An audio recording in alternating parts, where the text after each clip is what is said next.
The House will be in order. The prayer will be offered by the guest chaplain, Pastor Mark Westerfield, Central Baptist Church, Round Rock, in Round Rock, Texas. Let's pray. Our Father in heaven, I am humbled to stand before you and these honored and distinguished men and women today, to stand in the gap and offer this prayer. Today, we gratefully recognize the gift of life, liberty, and responsibility you have given us to lead this great country. On behalf of these men and women, I ask for wisdom, discernment, and unity as they carry the weight of caring for the close to 350 million citizens of this land. They carry the weight of protecting all lives and making sure that justice is paramount. We stand today on the backs of many that have gone before, and we stand grateful that you have shown grace and mercy to each of us. Please give each of these servants the skin of a rhino and the heart of a lamb. We humbly ask this in your holy name. Amen. Amen.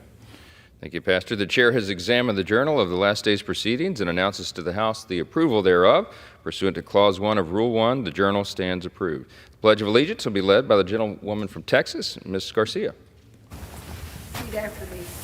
I pledge allegiance to the flag of the United States of America and to the republic for which it stands, one nation, under God, indivisible, with liberty and justice for all.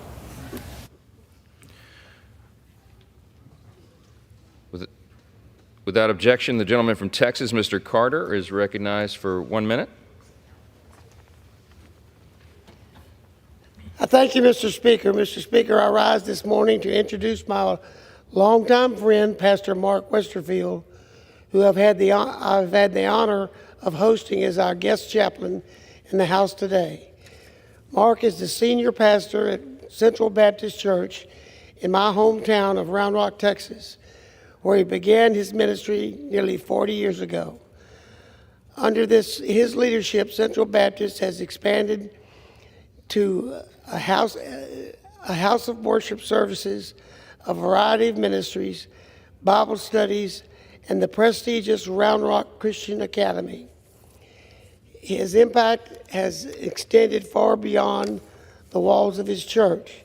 He's been instrumental in organizing the annual Love the Rock volunteer event that marshals volunteers from 40 different churches to unite on a single day in service to help their neighbors in Round Rock. Mark embodies what is great about the close-knit Central Texas community where I live, and how we come together to make our city a better place to live. I'm grateful that Mark Westerfield is joining us as our guest chaplain, and I yield back. The chair will entertain up to 5 further requests for 1-minute speeches on each side. For the purpose of the gentleman from South Carolina seek recognition.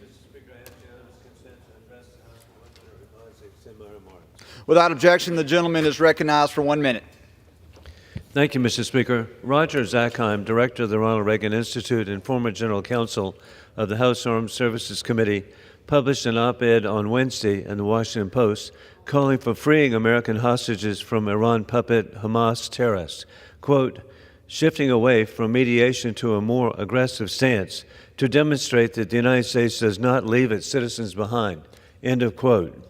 Corrupt Judge Merchant qualifies daily for my invitation as guest for the Trump inauguration as Merchant re-elects Donald Trump.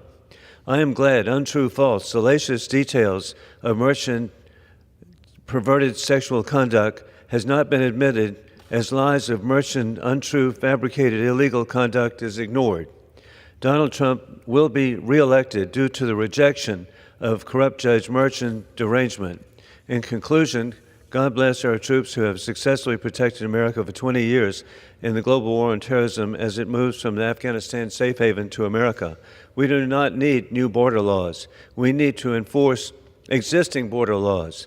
Biden shamefully opens the borders for dictators as more 9/11 attacks across America are imminent, as warned by the FBI. Christians appreciate the courage of the truth of Kansas City kicker Harrison Butner. Coach Lou Holtz is correct. I yield back. For what purpose does the gentlewoman from Texas seek recognition?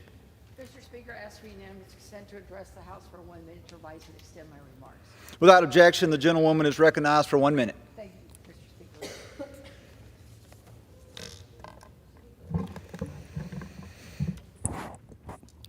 Speaker. Mr. Speaker, I rise today to honor the life of Reverend William Bill Lawson. Reverend Lawson was a giant in Houston. He was a warrior against the evils of discrimination, of poverty, of homelessness, lifting basic dignity to its highest heights. During the peak season of the civil rights era, he was a key leader in Houston, where his best work was often behind the scenes. A patron for peace, Reverend Lawson organized quiet desegregation of Houston through secret meetings with the business community, a plan that kept away violence and bombings that were rampant across the South. Reverend Lawson was always on the right side of good trouble. The positivity he brought to our community will be felt for years to come. Houston will miss Reverend Lawson and his quiet demeanor and his endearing smile. I send my love and condolences to the entire Lawson family as we remember him and all that he accomplished. Well done, good and faithful servant. I yield back. For what purpose does the gentlewoman from Iowa seek recognition? Without objection, the gentlewoman is recognized for 1 minute. Thank you, Mr. Speaker. I was born and raised in Iowa, and I've always known that it was the place that I wanted to live and raise my family. And recently, the U.S. News and World Report caught up to what Iowans have known for a long time and officially ranked Iowa as one of the best states to live. They also ranked Iowa third for new opportunities. Under Governor Kim Reynolds, Iowa is flourishing. While President Biden spent trillions of taxpayer dollars on woke priorities and created rampant inflation, Iowa cut taxes for families. While President Biden opened our borders and allowed countless illegal immigrants to invade, Iowa is working to deport illegals who endanger our communities. Iowa is a model for the rest of the country. Our prosperity under Governor Reynolds is the perfect contrast to Joe Biden's national failures. Iowa is leading the way with common sense conservatism, and our future is bright. Thank you, Mr. Speaker. I yield back. For what purpose does the gentleman from Maryland seek recognition? Mr. Speaker, to address the House for 1 minute to revise and extend my remarks. Without objection, the gentleman is recognized for 1 minute. Mr. Speaker, as we commemorate National Police Week, I want to take a moment to honor the memory of Wicomico County Sheriff's Deputy Glenn Hilliard, a heroic Maryland Eastern Shore police officer who was killed in the line of duty while protecting his community from a violent criminal. Unfortunately, an all too often occurrence in today's America. In the evening hours of June 12, 2022, Officer Hilliard received a call that a fleeing fugitive was in the surrounding area. While certainly potentially dangerous, this call wasn't much different from the hundreds of calls for help the Wicomico County Police Department and police departments across the country receive daily as they confront crime to protect our communities. Sadly, for Officer Hilliard, this call to duty would be his last. He pursued the wanted criminal. The fugitive turned and fled and fired, ultimately taking the life of Officer Hilliard. As Officer Hilliard's family reminds us, he died doing what he loved and left behind a legacy of selflessly defending his community. In the end, it was not the way Officer Hilliard died, but the way he lived. As we honor National Police Week, let's take a moment to thank the many police officers who risked their lives so we can be safe. May the memory of Officer Glenn Hilliard and all our fallen police officers never be forgotten. I yield back.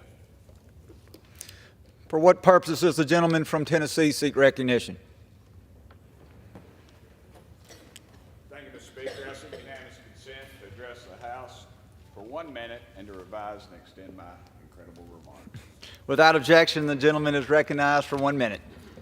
Thank you, Mr. Speaker. I appreciate you letting me speak today. I want to recognize the good folks at Pratt's Country Store in Fountain City. They've been longtime friends of mine and my family's. Perry Pratt's grandfather and brother bought the acreage in the 20s, and it's been family-owned and family-operated ever since, Mr. Speaker. Pratt sells fresh produce, dairy, baked goods, and fruits, and my mom always loved to shop there, and I always like to stop there as well. The whole family grew up working in and around the store, and you can tell they treat everyone like family when they walk in. And I also never have to worry about where the produce come from, Mr. Speaker, because Pratt's is known for locally sourcing their food from East Tennessee farmers. I also love walking into Pratt's because it just smells good. It smells like an old country store, and it smells fresh, and it smells clean. They do things the old-fashioned way, and they make people feel like they're stepping back in time. Ralph and Perry Pratt were recently honored as Fountain City's Men of the Year due to their amazing customer service. And everyone that goes to Pratt's Country Store knows how delicious everything is, and they have some really great vegetables. As good as their produce is, though, Mr. Speaker, they're best known for the family atmosphere. They're God-fearing people, and they've always been respected in our community. They've been here for 3 generations for a reason. I want them to know they're appreciated, and I hope they're around for several more generations. Thank you, Mr. Speaker, and I yield the remainder of my time.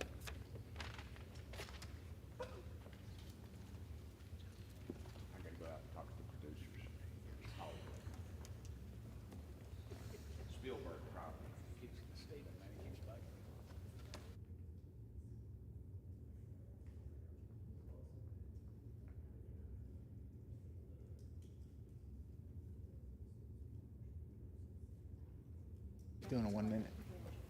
He's managing.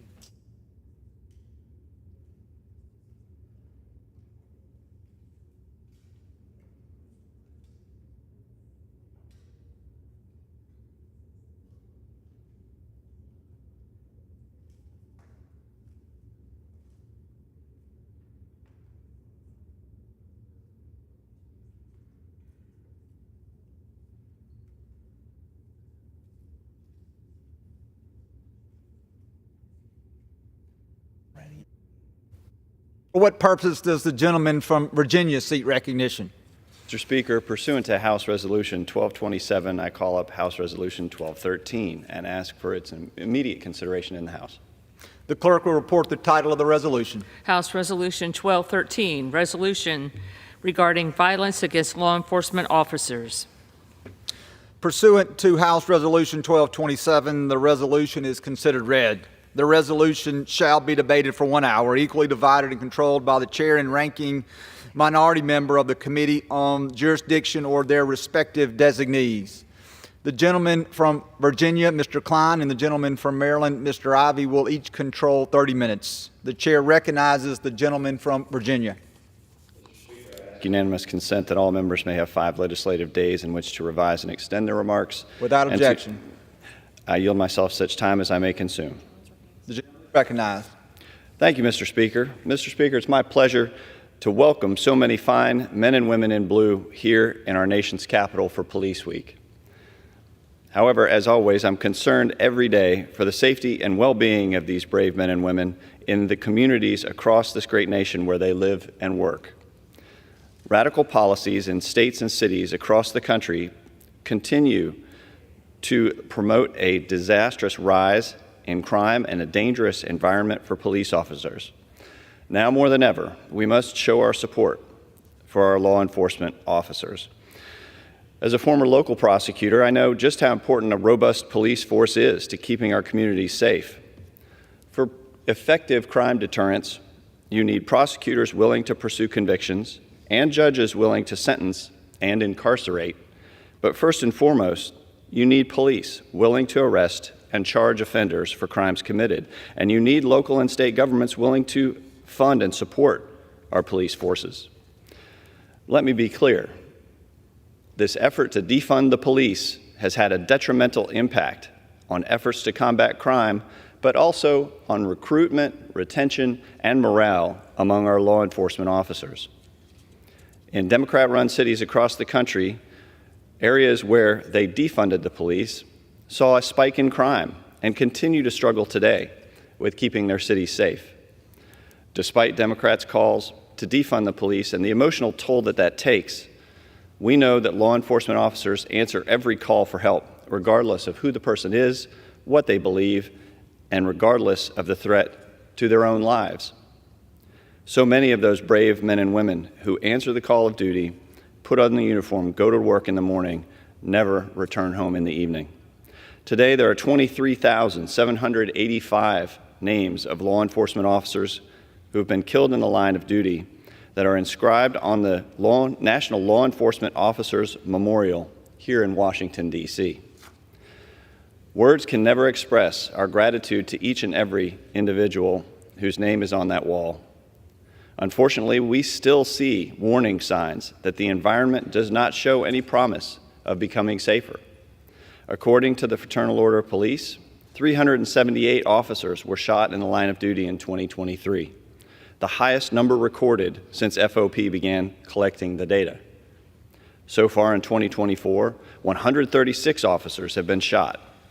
That must end. That is completely unacceptable. We must take a stand against these attacks and honor our fallen law enforcement officers. This resolution does just that. This resolution condemns calls to defund the police.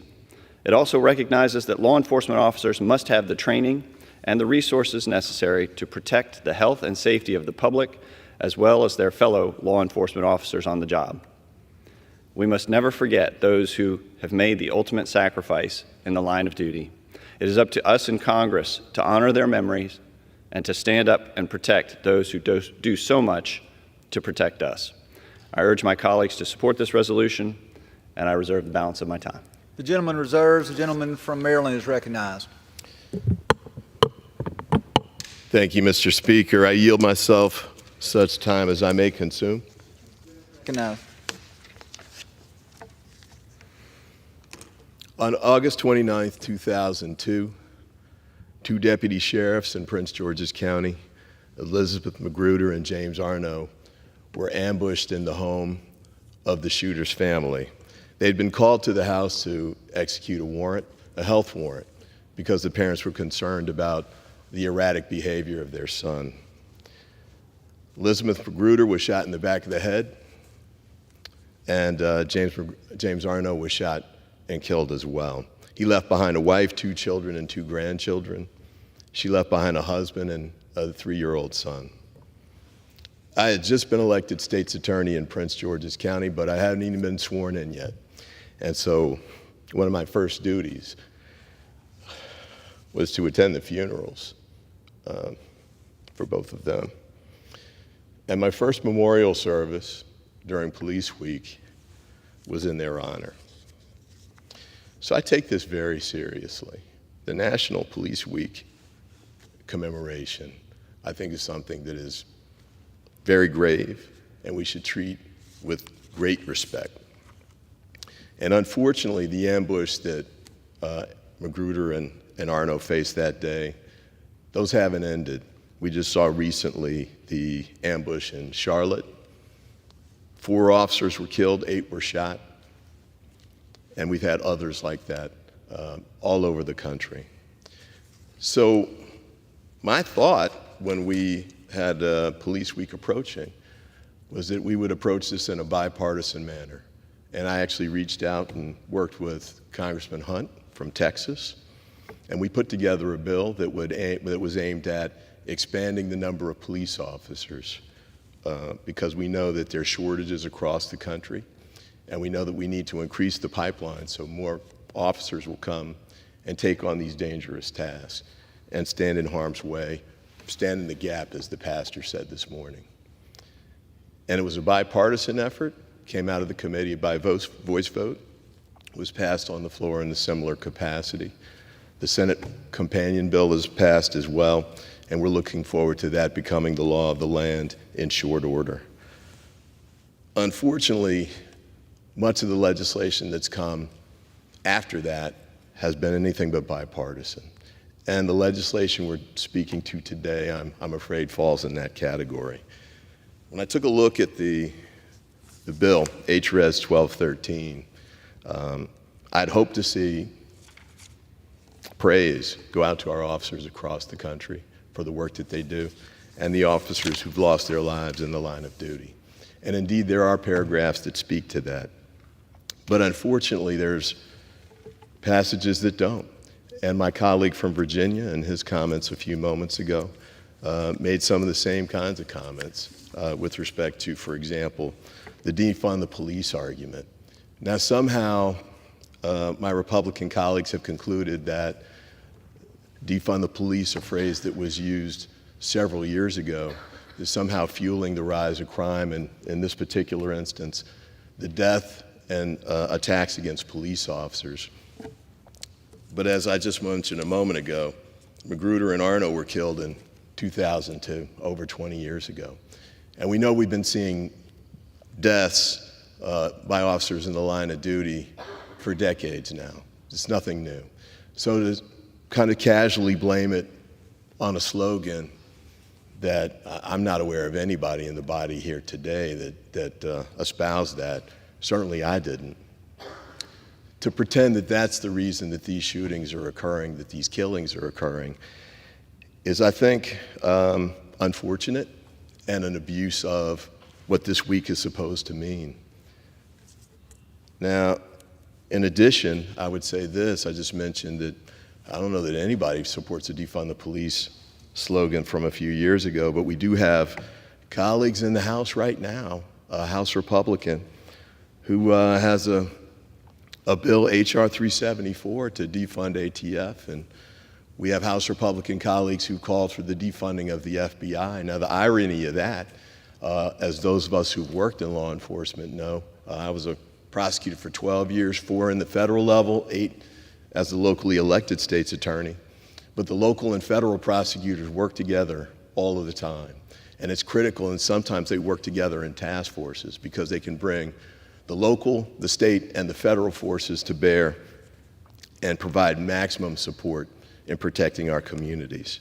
But unfortunately, this piece of legislation and much of the legislation that's been discussed this week, that's been offered by my Republican colleagues, intentionally ignores federal law enforcement. In fact, we had one that was marked up in my committee, Judiciary Committee, where I offered an amendment to include federal law enforcement, and it was expressly rejected on a party line vote by my Republican colleagues.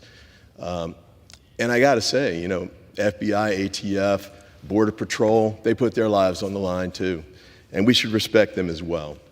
And so one of the reasons I can't support this legislation is that it really is disrespectful to those federal officers. But the other, I guess, is back to the defund the police issue. There's a recognition in the legislation where it talks about the number of officers who've died in the line of duty in 2021, 2022, and 2023. And I can talk about the specific numbers in a moment when we move forward in the debate, but one provision actually notes that 378 law enforcement officers were shot in the line of duty in 2023. And the one common thread between the vast majority of officers who've been killed in the line of duty, like Arno and Magruder, like the people who were ambushed in Charlotte, like most of the people with the names on the wall just a few blocks away from here, is they were shot. Now, sadly, my Republican colleagues are unable, unwilling, unsomething to take a step to address that gun violence. And, you know, the resolution here speaks in terms of defunding the police as the cause of their deaths. But all of us know that the greatest threat that these officers face is not being stabbed to death, is not being beaten to death with a slogan like defund the police, it's being shot to death. And just briefly, 2022, these are numbers from the cops working with the National Fraternal Order of Police. A total of 331 law enforcement officers were shot in the line of duty during calendar year 2022, and 267 separate shooting incidents, including 42 incidents where multiple officers were shot. Now, I appreciate the fact that we're going to offer resolutions to praise officers, but if we're really serious about protecting them, it's hard to ignore a data point like that. Yet our officers have to go out there knowing that they face these threats all the time. They go, traffic stops are particularly dangerous, but sometimes in the home, like for Arnaud and Magruder. They can be ambushed there. Sometimes like in Charlotte, they can be ambushed in the open air. But taking that seriously, I think, is an important piece. Yet the resolution doesn't even mention it. And I'll say this, and then I'll take a pause here for a moment. But there's legislation pending right now in the House of Representatives. I offered one, assault weapons ban. I think I figured it might be a bridge too far for me to ask my Republican colleagues to co-sponsor that. So I came up with a bill. It's called Raise the Age, and it would elevate the age from 18 to 21 to purchase assault weapons. And I thought that would be a reasonable bill to offer because there was already a provision in the law for handguns. You had to be 21 to purchase a handgun. And I believe that was put in place during the Reagan era.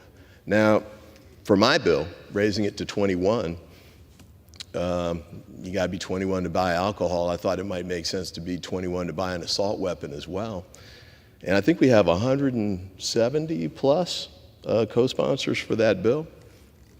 But none of them are Republican, not one, even though Republicans had agreed to legislation similar to that in previous years. So, I'll speak in a moment about the resources issue as well. In the 117th Congress, Democrats supported legislation to provide equipment to police officers. We'll get into the particular numbers of that in a moment. But none of that's moving forward here in the House now, and none of it is certainly moving forward in Police Week. But I just want to point out one little factoid, too, from the COPS document that I mentioned before. It's under the heading Bullet-Resistant Vests. At least 34 officers were protected from gunshots that struck a protective ballistic vest. Yet, we're struggling to find a way to provide additional support and equipment for officers to help them stay safe on the street. That's what we ought to be doing during Police Week. And to the extent we're going to talk in terms of resolutions in support of officers, let's strip out the political nonsense. The defund the police stuff, I think, really has no place in helping to protect police officers and make them safe. And as I mentioned a moment ago, it's a slap in the face the way these legislative provisions have been proposed to always exclude federal law enforcement. I know you guys have issues on the other side about some of them, but I think this isn't the time or the place to express it in that way. Federal law enforcement deserves the same kinds of respect, the same kind of appreciation, the same kind of protection that local and state law enforcement officers do. So I'm going to urge my colleagues to oppose not only this resolution, but we've had others that have come through before, and I think we've urged them to oppose those as well. But I'm going to urge my colleagues on the other side after this vote's over, and you're in the majority, so you can move this kind of stuff whether it really makes a difference or not. But hopefully after we get past this moment, we can actually sit down and get back to the type of legislation that I worked with Congressman Hunt that can really make a difference to help make police officers safer, to help get more police officers on the street, and to praise all of them for the great work that they do. And with that, I reserve. The gentleman reserves. The gentleman from Virginia is recognized. I thank the Speaker, and I thank the gentleman for his remarks, and I agree with him that we should stand in support of all of our law enforcement officers at the local, state, and federal level. And in addition to the work that we have done together on bills affecting law enforcement in the Judiciary Committee, I'm also honored to serve on the Commerce, Justice, Science Subcommittee of Appropriations, where we deal specifically with support for federal law enforcement as well as programs for state and local law enforcement. And I can commit to the gentleman that the appropriations process and under Chairman Cole's leadership will be focusing on providing that support for law enforcement across the country at all levels. And so I encourage him to keep a close watch on those bills as they move through, and hopefully we can get his support for those pieces of legislation that provide that funding. You know, we have loss of officers in every community, and during National Police Week, we pause to thank those brave men and women in blue, and in rural areas like mine, wearing brown uniforms as well, sheriff's deputies. And we remember those who were lost. We have had loss in the 6th Congressional District. In Bridgewater just recently, we had officers who we have lost, and it really does take a toll not just on the families of the victims, but on the entire community.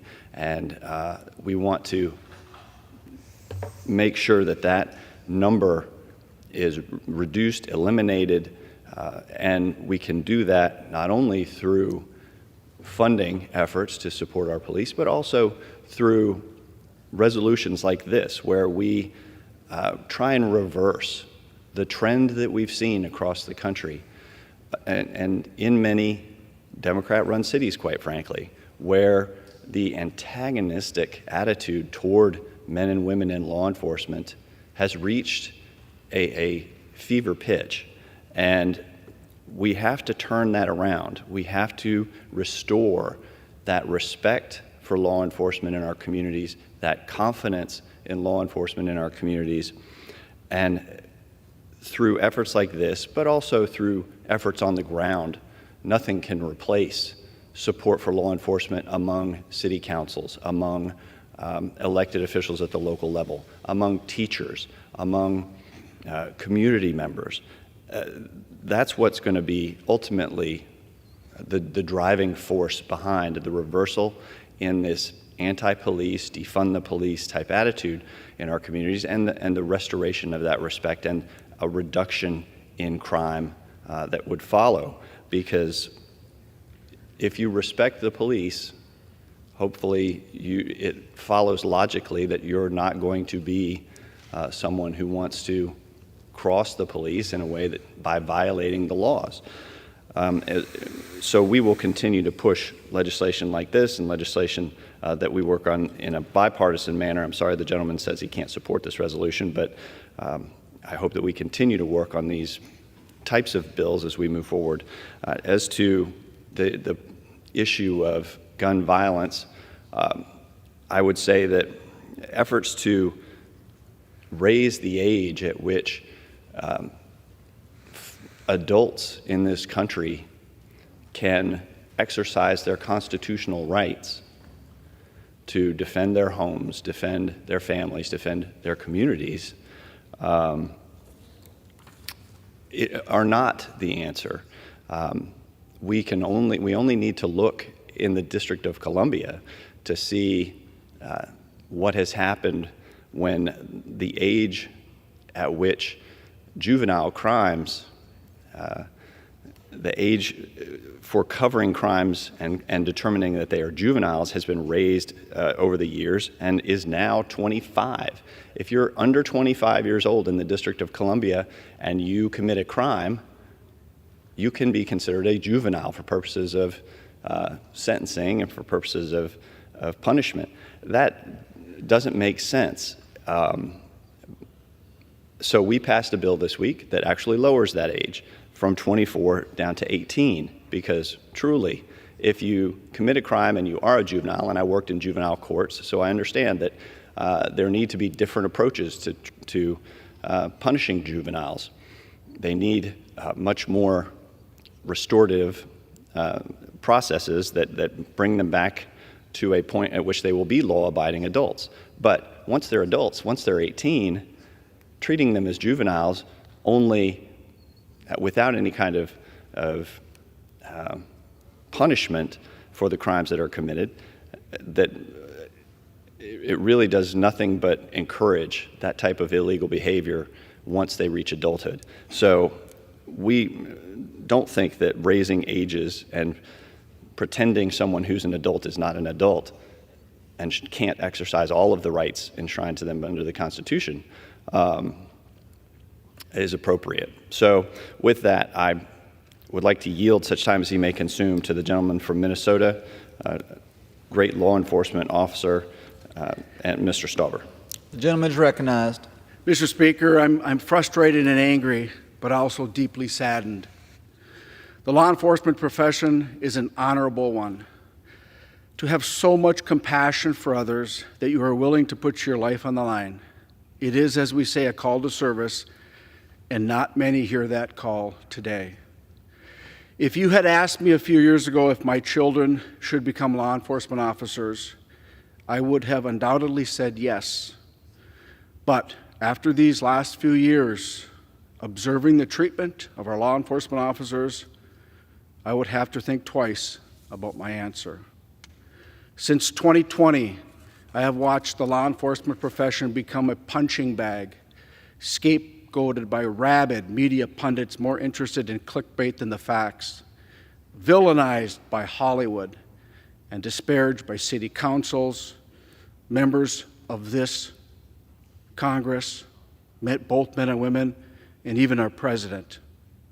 Yet all these people expect law enforcement to respond to the calls for service. They expect them to take the verbal assault and show up with a smile on their face, ready to serve. The wonderful thing about my brothers and sisters in uniform is that despite this treatment and abuse, they will show up. They will answer every call. They will sacrifice their safety for others. They will help protect their community no matter how much ridicule or resentment they face. But I am here to say the things that they can't. I'm here to protect my brothers and sisters in the blue and brown because others won't. Enough is enough. Law enforcement officers deserve our respect, our admiration, and our support.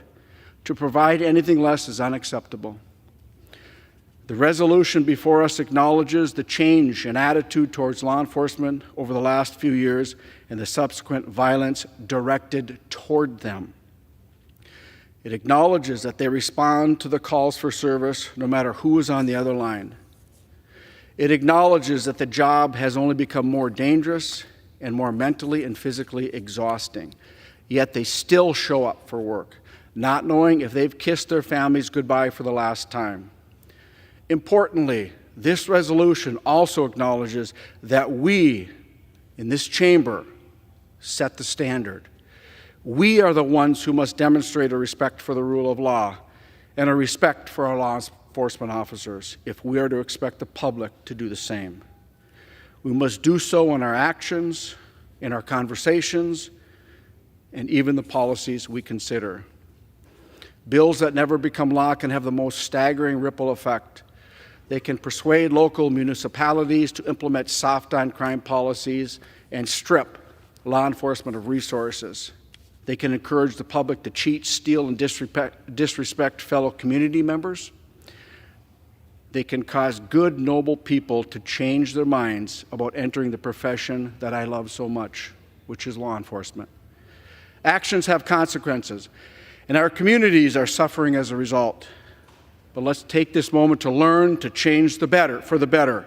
We can rise to the moment, stand with our law enforcement officers, reestablish law and order, and bring safety back to our communities. I encourage all of my colleagues to vote on this resolution. Mr. Chair, I want to take a few minutes to respond to my good friend and colleague who's managing the time on the other side of the aisle. Talked about his support for law enforcement, what he did. I want to read something to you. Quote, "It is not enough to hold the officers involved accountable. In the past year, police killings have reached a record high. Rogue, militant policing continues to run rampant across our country, threatening public safety and the lives of millions of Americans. Our antiquated criminal justice system has long allowed law enforcement to utilize excessive force and prejudicial policing practices while avoiding accountability. We need extensive reform now with de-escalation training, selective bias training, and better policing. I am urging my colleagues in Congress to pass the George Floyd Justice and Policing Act. Additionally, We must invest in our communities through unarmed first responder agencies, mental health and crisis support treatment options, diversion programs, community intervention groups, and reentry programs. We can and must do better to avoid tragedies and improve public safety. I will never stop working to support and enact changes that will make our country safer for all Americans. The first part, this whole quote that I read, was from my colleague who's managing time on the other side of the aisle. That's horrendous, because the George Floyd Justice and Policing Act takes away qualified immunity. You take away qualified immunity from the American law enforcement officer, it will devastate our communities. It will devastate recruitment, retention, morale. You have to be kidding me. Mr. Chair, this is what we're dealing with. I became a law enforcement officer in late '94. When Ron Ryan and Tim Jones from the St. Paul Police Department were ambushed and killed. I was a young officer. I didn't even have my funeral uniform yet. But I went to those funerals, wondering what profession I was getting in, even taking a second thought whether I should stay in this profession. 1 week on the job. In Cottage Grove, Minnesota, I was working the night shift. Myself and my partner at night, Tom Hewlin, stopped at a gas station, have a cup of coffee, midnight shift, talk about our families. We split up. He went one way, I went the other. Within 3 minutes, he's screaming for help. He needs help on a traffic stop. I couldn't get there fast enough. When my squad car got on that scene, the whole engine was shaking. I couldn't get to him fast enough. He was being attacked by the driver, the dog, and the female passenger was crying. We find out when Officer Hewlin went to make that traffic stop, the driver said to the female passenger, "I'm going to kill him." When Officer Hewlin went up to the window, the suspect was digging in his armrest, trying to get a handgun, and the female passenger was trying to move it away from him to save the officer's life. I got there during the struggle, and I looked 5 minutes before that. He and I were having a cup of coffee talking about our families and our futures. That's how quick it can change. And the cavalier attitude of my colleagues on the other side of the aisle is unconscionable. Where were they during the summer of love 2020 when officers were getting ambushed? Where were they, Mr. Speaker?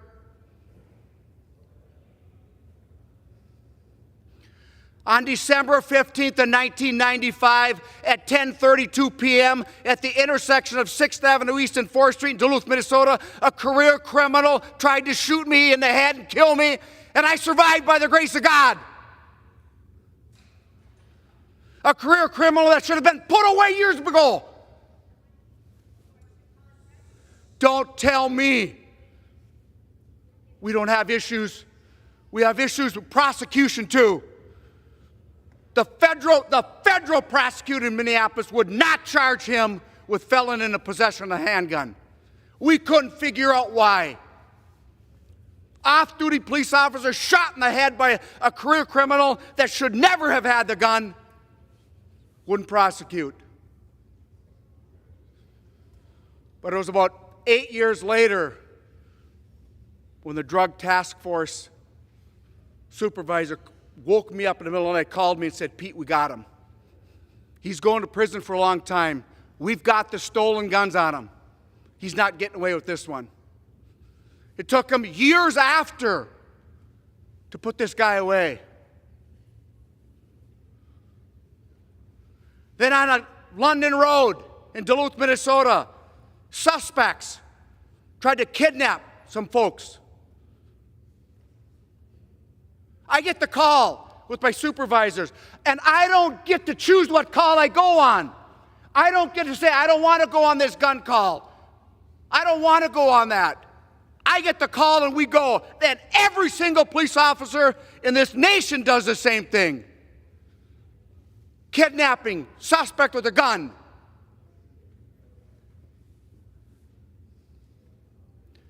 I go clear the room, Mr. Chair, and the suspect comes flying in the room, points a handgun right at me, pulls the trigger.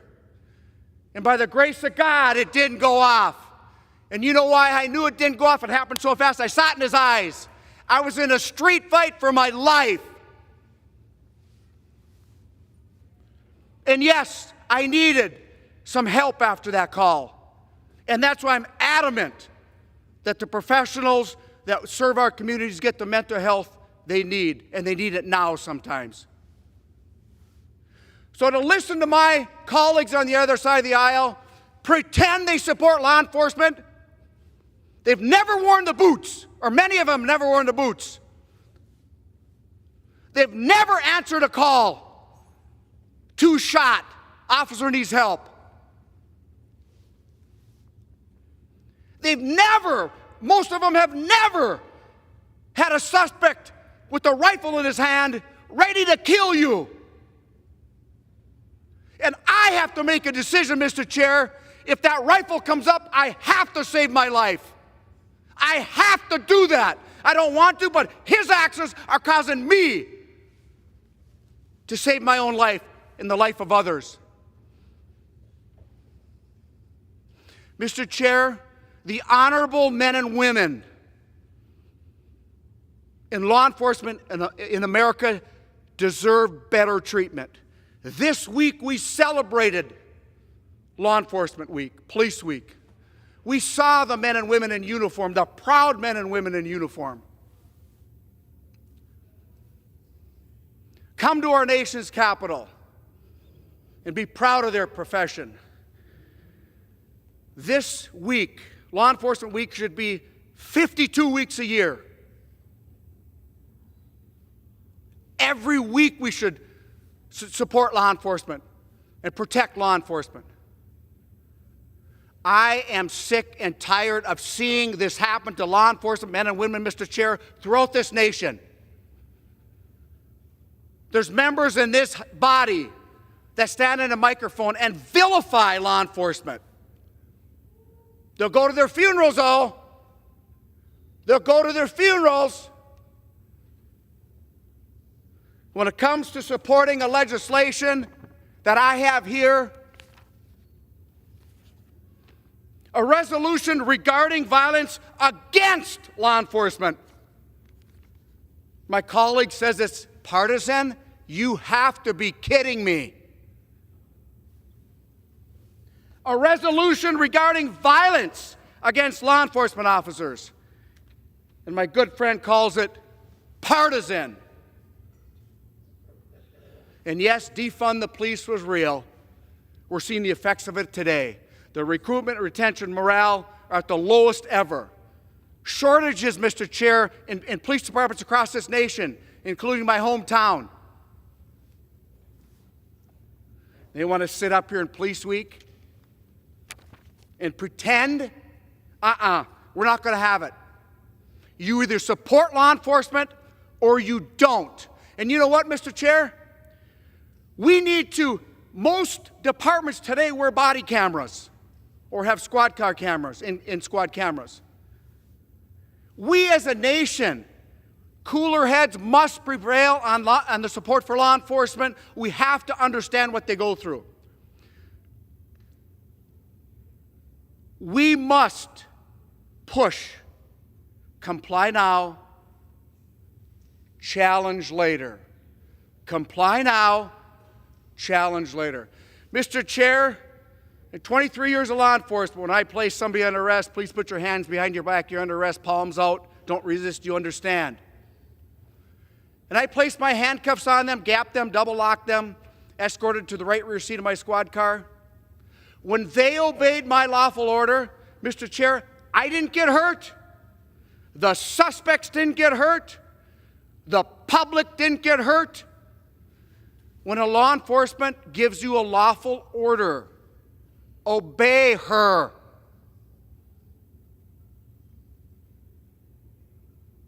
Obey a lawful order. When a law enforcement officer says, put your hands on the steering wheel, put your hands on the steering wheel. When a law enforcement officer says, sit on the sidewalk for safety purposes, sit on the sidewalk. When a law enforcement officer says, you are under arrest for domestic assault, obey a lawful order, Mr. Chair. Where did society, where did we want to be judge, juror, executioner on the streets of the United States of America? It's wrong. Mr. Chair, we have to change, and it's up to leadership in our nation's capital and elected leaders at all levels in every state to the men and women who wear the uniform in this great nation. I will tell you, it's a noble, honorable profession. And no matter what you hear from some folks that you're not wanted, it's unwarranted, it's not a good career, I will tell you, I spent 23 years as a police officer in the city of Duluth, Minnesota. I helped build a community policing program. I love the profession, and I enjoyed the profession. Yes, Mr. Chair, the darkest hours of someone's life we deal with, and we deal with compassion and professionalism. It's not easy, but we need the good men and women. And Mr. Chair, we also need people that perform violent acts against innocent citizens. We need to hold them accountable. We need prosecutors to hold them accountable when they perform a violent crime. And I will tell you, in closing, Mr. Chair, we in this country, we better reshape our thinking and our focus towards safety of all of us. And we do that by supporting the men and women in uniform. And we do that by electing leaders at all levels of government that support law enforcement. We in law enforcement want to be held accountable, okay? But let me tell you something. Right now, we have a rogue attorney general in Hennepin County, Minnesota, that is bringing murder charges against Minnesota trooper Ryan Londrigan for what he did to save his partner's life. And the use of force expert opined to that the trooper Londrigan used lawful force to save his partner's life. He's now being charged in Hennepin County by an anti-law enforcement attorney general. In fact, she can't even find an attorney in her own department, Mr. Chair, to prosecute the case. She's spending over $1 million of taxpayer money, Mr. Chair, to come to this town and find a prosecutor. It's unbelievable. And the people of Minnesota and Hennepin County should understand what's happening to that good man, that good trooper and his family. I will stand up to the good men in law enforcement no matter what I have to do. No matter what I have to do. Mr. Chair, I will say this. If we don't have a change of attitude towards law enforcement, this country is going to be in trouble.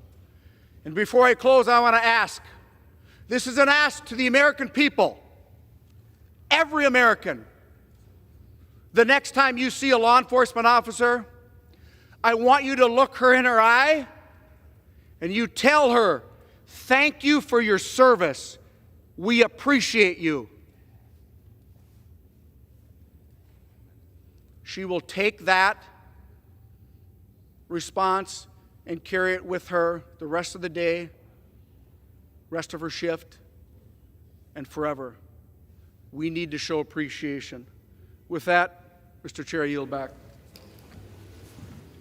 We reserve. Gentleman reserves. The gentleman from Maryland is recognized. I've got to say I am deeply shocked and offended by the statements that were just made, especially regarding me, but the larger context too. So the gentleman from Minnesota read a quote that he attributed to me, and it's a statement I made, but it was about the killing of Tyrese Nichols. Now, Tyree Nichols was the gentleman in Tennessee who was beaten to death over a period of like 10 to 15 minutes by, I believe it was 6 police officers. In fact, I remember watching the video, and there were multiple videos because they had different angles. One of the officers who had been beating him got tired, stepped away so he could catch his breath, and then came back to continue beating him. I'd never seen anything like it. I was shocked. I had cases when I was the state's attorney where police officers used excessive force, and I prosecuted those cases. In some cases, we convicted those individuals. But I guess my colleague from Minnesota thought that the beating death of Mr. Nichols was good policing. But keep something in mind. The chief of the police of that department fired those officers because he recognized that that had crossed the line that good police officers recognize and follow every day, under every circumstance and in every situation. I thought that's what we were going to honor this police week, to sort of hold up the Tyree Nichols scenario as an example of what police officers are supposed to be doing during police week is insane. I can't believe it. But that's what he did. Let me say this. It's important for us to make sure that we walk and chew gum at the same time. We want to honor good policing for sure, because every community needs it. We need police officers who go out and do they respond to calls for robberies or shootings or whatever. We need detectives who respond in homicide and rape prosecutions, both at the local, state, and federal level. We definitely need it. But even they've recognized over time that the bad apples and the ones in Tyree Nichols' case were clearly not just bad apples, but about as bad as you can get. They have to be separated out because it's important for the police to police themselves. I know it's hard, but we've got to make sure that they do it. And he mentioned body cameras a moment ago. Guess why we have body cameras? That was one of the innovations that was made to address excessive force. And guess what? One of the things that's led to is better policing. When I first ran for state's attorney in Prince George's County, one of the issues I ran on was videotaping interrogations. And I wrote an op-ed. It was called Safeguards for the Innocent. And I was joined by the former head of the homicide unit here in Washington, D.C. We wrote it together. And the reason we wrote it was because we knew that if you videotape these interrogations, and we'd had a flurry of false confessions that had been made in Prince George's County, and we knew they were false because they were proven to be innocent by DNA evidence. So we knew they were false confessions. And so we made this change to try and address that, and guess what happened? Initially, the police officers had opposed it, but the good detectives realized quickly that the videotape showed the great work that they were doing and they were going about it the right way. And the juries appreciated that too, because then we could just bring it in, set up the video, hit the tape, and the jurors could see for themselves and make the decision. That's good policing. And I think it's important for us to make sure that we hold police officers, just like we do prosecutors or any other law enforcement profession, to a basic level of following the law, even as they try and protect us from misconduct. Now, I guess this is kind of the par for the course now for my Republican colleagues. The January 6th piece, for example, we've got people running around on the other side of the aisle who are calling the perpetrators of January 6th, the rioters of January 6th, They're calling them hostages and patriots, the people who were patriots who participated in it, according to them, and the ones who've been prosecuted and convicted and jailed, even though I think over 900 of them pled guilty, but others were convicted after jury trials. They've had their day in court, they've had their due process, they were rightly convicted and held accountable, they've been sentenced to jail, but we still have people over there calling them patriots and hostages, even though 5 officers died as a result of January 6th, and many others were injured too. So I'm hoping, again, this is Police Week, and I'm hoping that we can get back to trying doing things in a bipartisan way here. But based on what I heard from my colleague from Minnesota, that's not likely to happen. It's important to make sure that we do this. We've got to make sure that we recognize the challenges we've faced in law enforcement. And I support law enforcement, as I mentioned earlier. We've got legislation to try and increase the number of police officers who are going to be out there on the street, because we need more police officers on the street. But the George Floyd Act, which was referenced, I think, a minute ago, is aimed at making sure that in addition to having more on the street, they do the job in the right way. Now, when I first got elected, we didn't have iPhones very often. And so we'd prosecute these cases, we'd present the evidence to the jury, excessive force cases, and many times the jury would reject it. One of the transformations that happened with the iPhone, though, was that people standing there on the street while excessive force was taking place, they videotaped it. And then they were able to bring that to the police, and cases that probably wouldn't even have been charged previously were not only charged, but led to convictions. The George Floyd scenario, the person who that legislation's named after, is a paradigm example of that. Derek Chauvin was there with his knee on his neck for 9.5 minutes. The police report that he filled out and the other colleagues on the street made no mention of all of that, but the videos made it clear that Derek Chauvin had basically just strangled him to death with his knee. And he was held accountable. And the other officers around him, who basically did nothing while it was happening, they were held accountable too. Now, hopefully my colleagues, maybe my colleague from Minnesota, had that in mind when he made some of the statements he just said a few minutes ago. I sure hope not, because officers who do that belong in jail. They shouldn't have a badge, a gun, and a license to kill. That has to be given to the people who we can trust to enforce the law in the right way. And the vast majority of police officers, that's how they do it, and that's why we appreciate and respect them.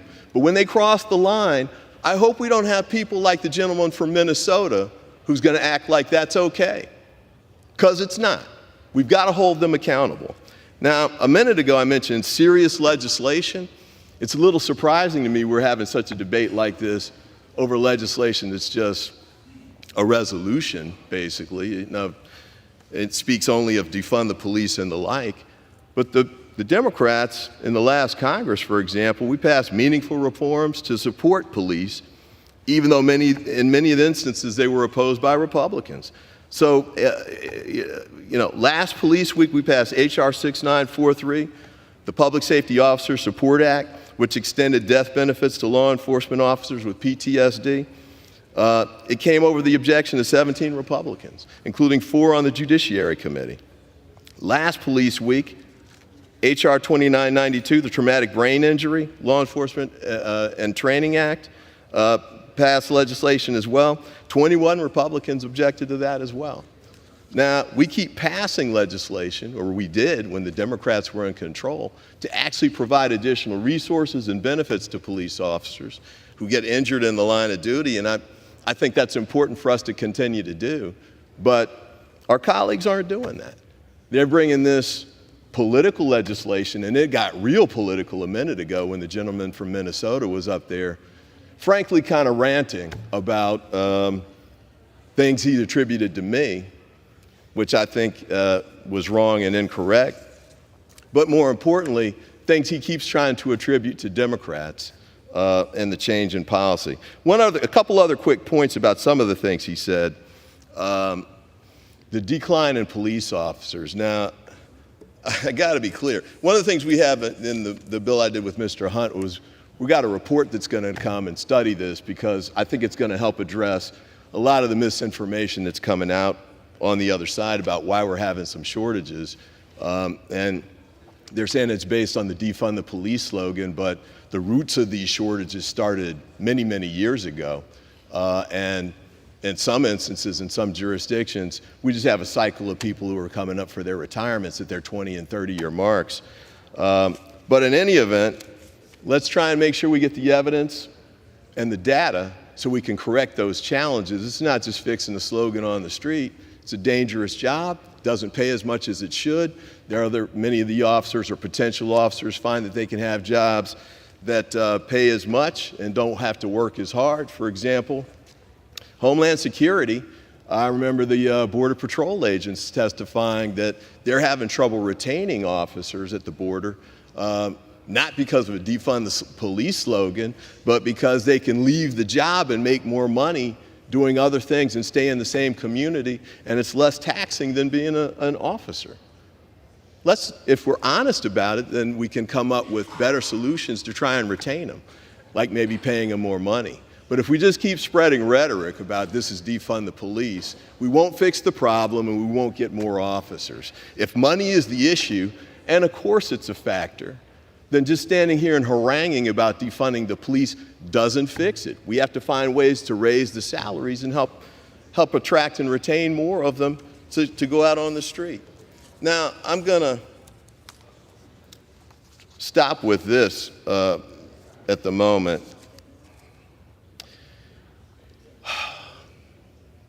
You know, I first went into law enforcement in 1990 as a prosecutor, and I took it seriously then. The gentleman on the other side is accusing Democrats of not being serious about police. We have police officers, former police officers here on this side of the aisle who are Democrats, and I know them all across the country. And not only that, every time I've run for office, I've been endorsed by the FOP in my jurisdiction. So it's a little unfortunate to sort of use those kinds of attacks to justify the resolution that is proposed here. Let's get serious. Let's get back to doing things that actually will address the problems and retain more police officers, recruit more police officers, address the concerns that we have with respect to keeping us safe on the street. And yes, gun violence is a big factor in the dangers that they face on the streets. And so I think it's kind of hard to be serious about protecting them if we're not even going to discuss that. My colleague from Virginia mentioned that he thinks we want to make sure that they're 21. If you wait till they're 21, it undermines their Second Amendment rights. And I appreciate that. I don't agree with that take, but let me say this. Ghost guns, I haven't come across anybody that thinks those make sense. They are intentionally designed to avoid prosecution. They don't have any numbers on them in order to avoid being tracked in the event of use for a criminal enterprise. And the use of ghost guns and crimes on the street is exploding. We need to get our Republican colleagues to help us support legislation like that. We're having trouble finding it, but today would be the day. Oh, and by the way, we're talking about killings on the street. It's handguns primarily, as I just mentioned a few minutes ago, that are leading to officers' deaths on the streets. So if we're really serious about protecting police officers, can't we do something to try and address that? Can't we do something to try and limit the number of guns on the street?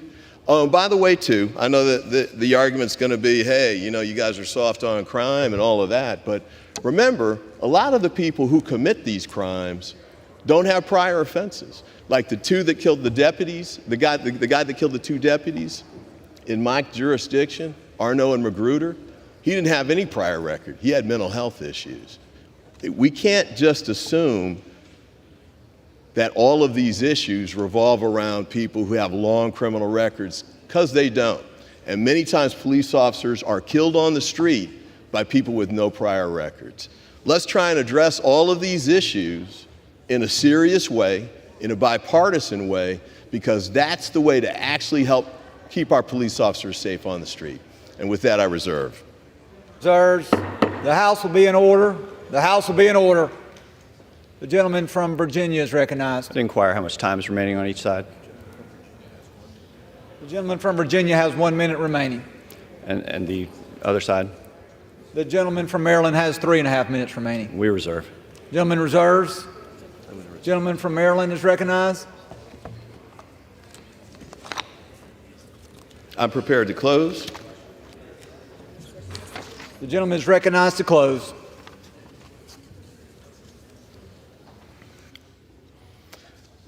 Mr. Speaker, no member of Congress questions the difficulty, danger, or stress associated with serving in law enforcement.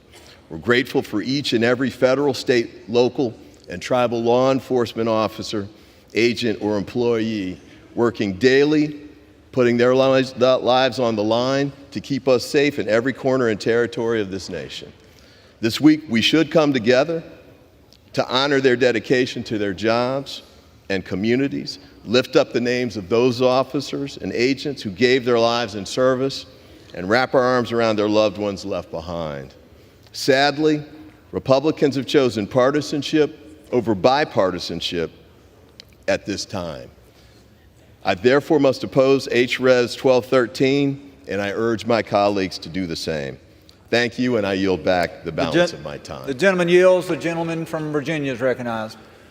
Mr. Chairman, we should all come together. We should all be standing united on this floor in support of law enforcement today. Unfortunately, it's the other side that is going to object to this legislation in support of police and objecting to the defund the police movement. And yes, that rhetoric has come from members in this chamber on the other side. And yes, that has been followed up by action in cities across the country. We just had a field hearing in Philadelphia where they defunded the police, where they took money away from police departments in Philadelphia. So the gentleman may call the testimony of the gentleman from Minnesota, our colleague, former law enforcement officer, ranting. But instead, I believe it was a passionate defense of each and every law enforcement officer in this country. We must stand and back the blue. I urge my colleagues to support this resolution, and I yield back the balance of my time. The gentleman yields. All time for debate has expired. Pursuant to House Resolution 1227, the previous question is ordered on the resolution and the preamble. The question is on the adoption of the resolution. Those in favor say aye. Those opposed, no. The ayes have it. The resolution is agreed to and without objection. Do you really? Ask for the yeas and nays. The yeas and nays have been requested. Those favoring a vote by the yeas and nays will rise. A sufficient number having risen, the yeas and nays are ordered. The members will record their vote by electronic device. This will be a 15-minute vote.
On this vote, the yeas are 337 and the nays are 61. The resolution is adopted. Without objection, a motion to reconsider is laid on the table. What do I do with Mr. Beck?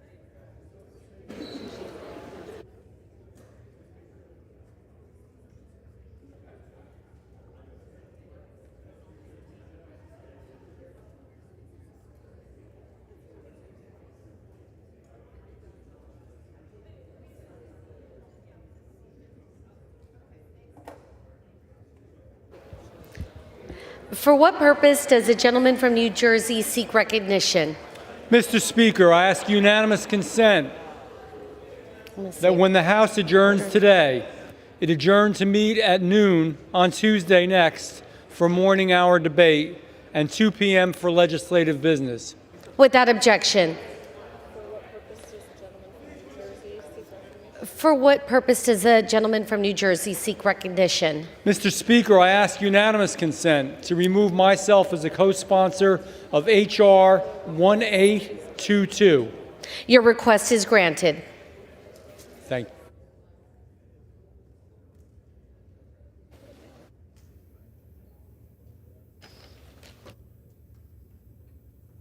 The Chair will entertain requests for 1-minute speeches. For what purpose does the gentleman from Florida seek recognition?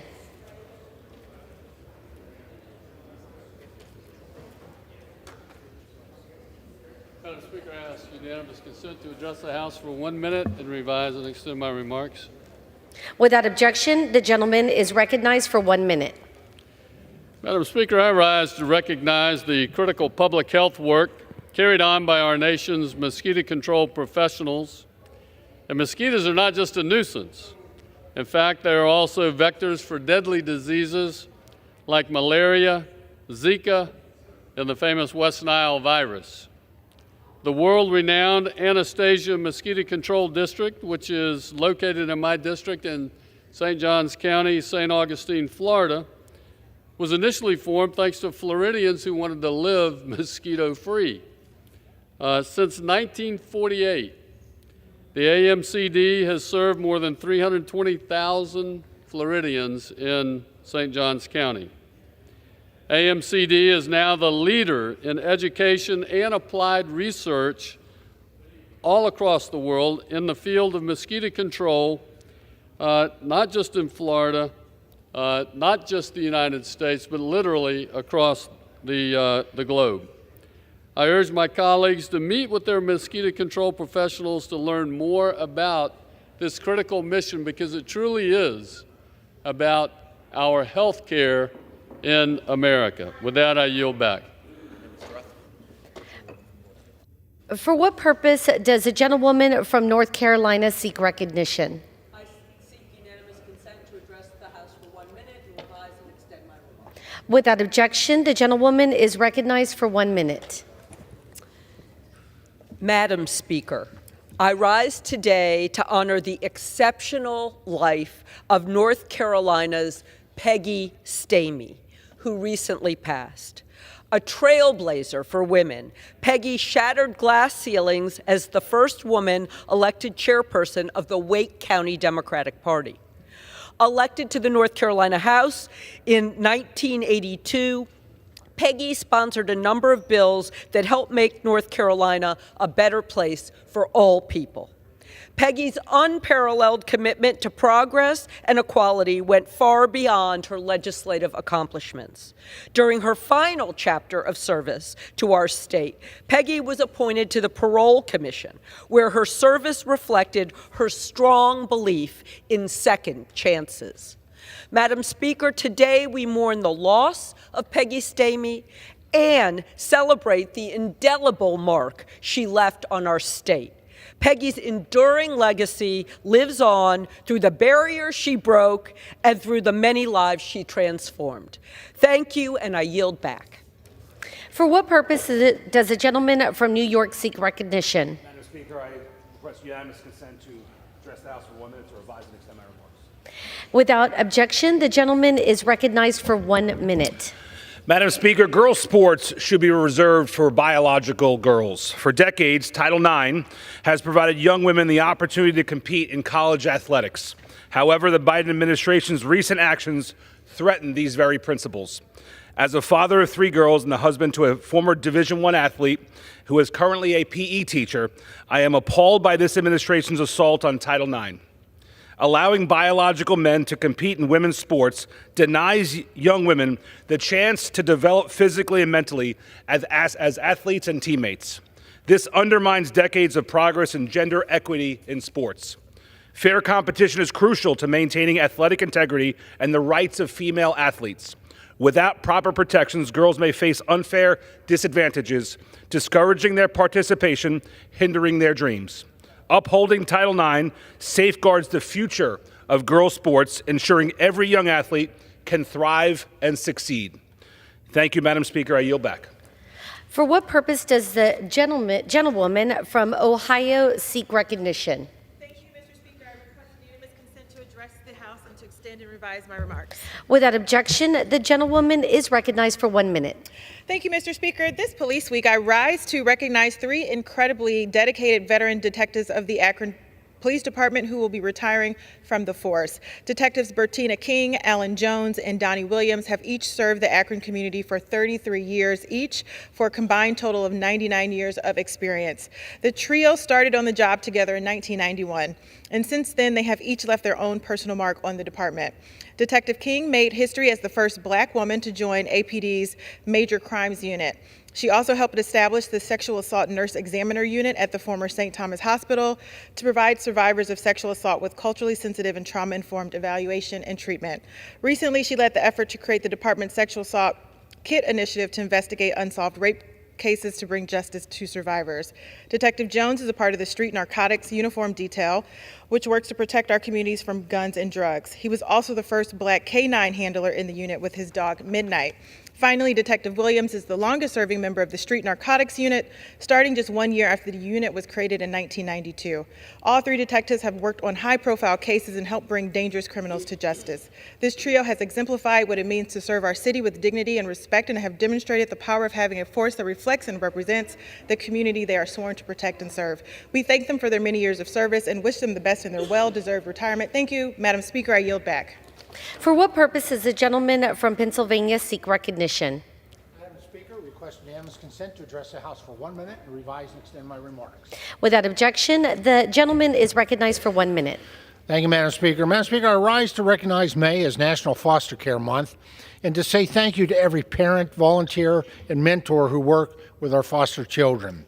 I'm a proud member of the Congressional Caucus on Foster Youth, and when I was 11-year-old, a foster child came into our family, Bob, and he continues to be my brother today. During this month, we renew our commitment to ensure that every child has a safe and loving family. I know firsthand how a supportive and loving home can make all the difference in a young person's life. Madam Speaker, there are more than 460,000 children and youth in foster care. These children and youth range from infants to 18 years old when they age out. Foster youth who transition out of foster care system without a permanent home place them at higher risk of unemployment, poor educational outcomes, health issues, early parenthood, long-term dependency on public assistance, increased rates of incarceration, and homelessness. Madam Speaker, every child deserves a safe, supportive, and permanent family. We have the responsibility to continue to create policies that will improve outcomes and the overall well-being of foster youth and their families. Thank you, Madam Speaker, and I yield back the balance of my time. For what purpose does the gentlewoman from Illinois seek recognition?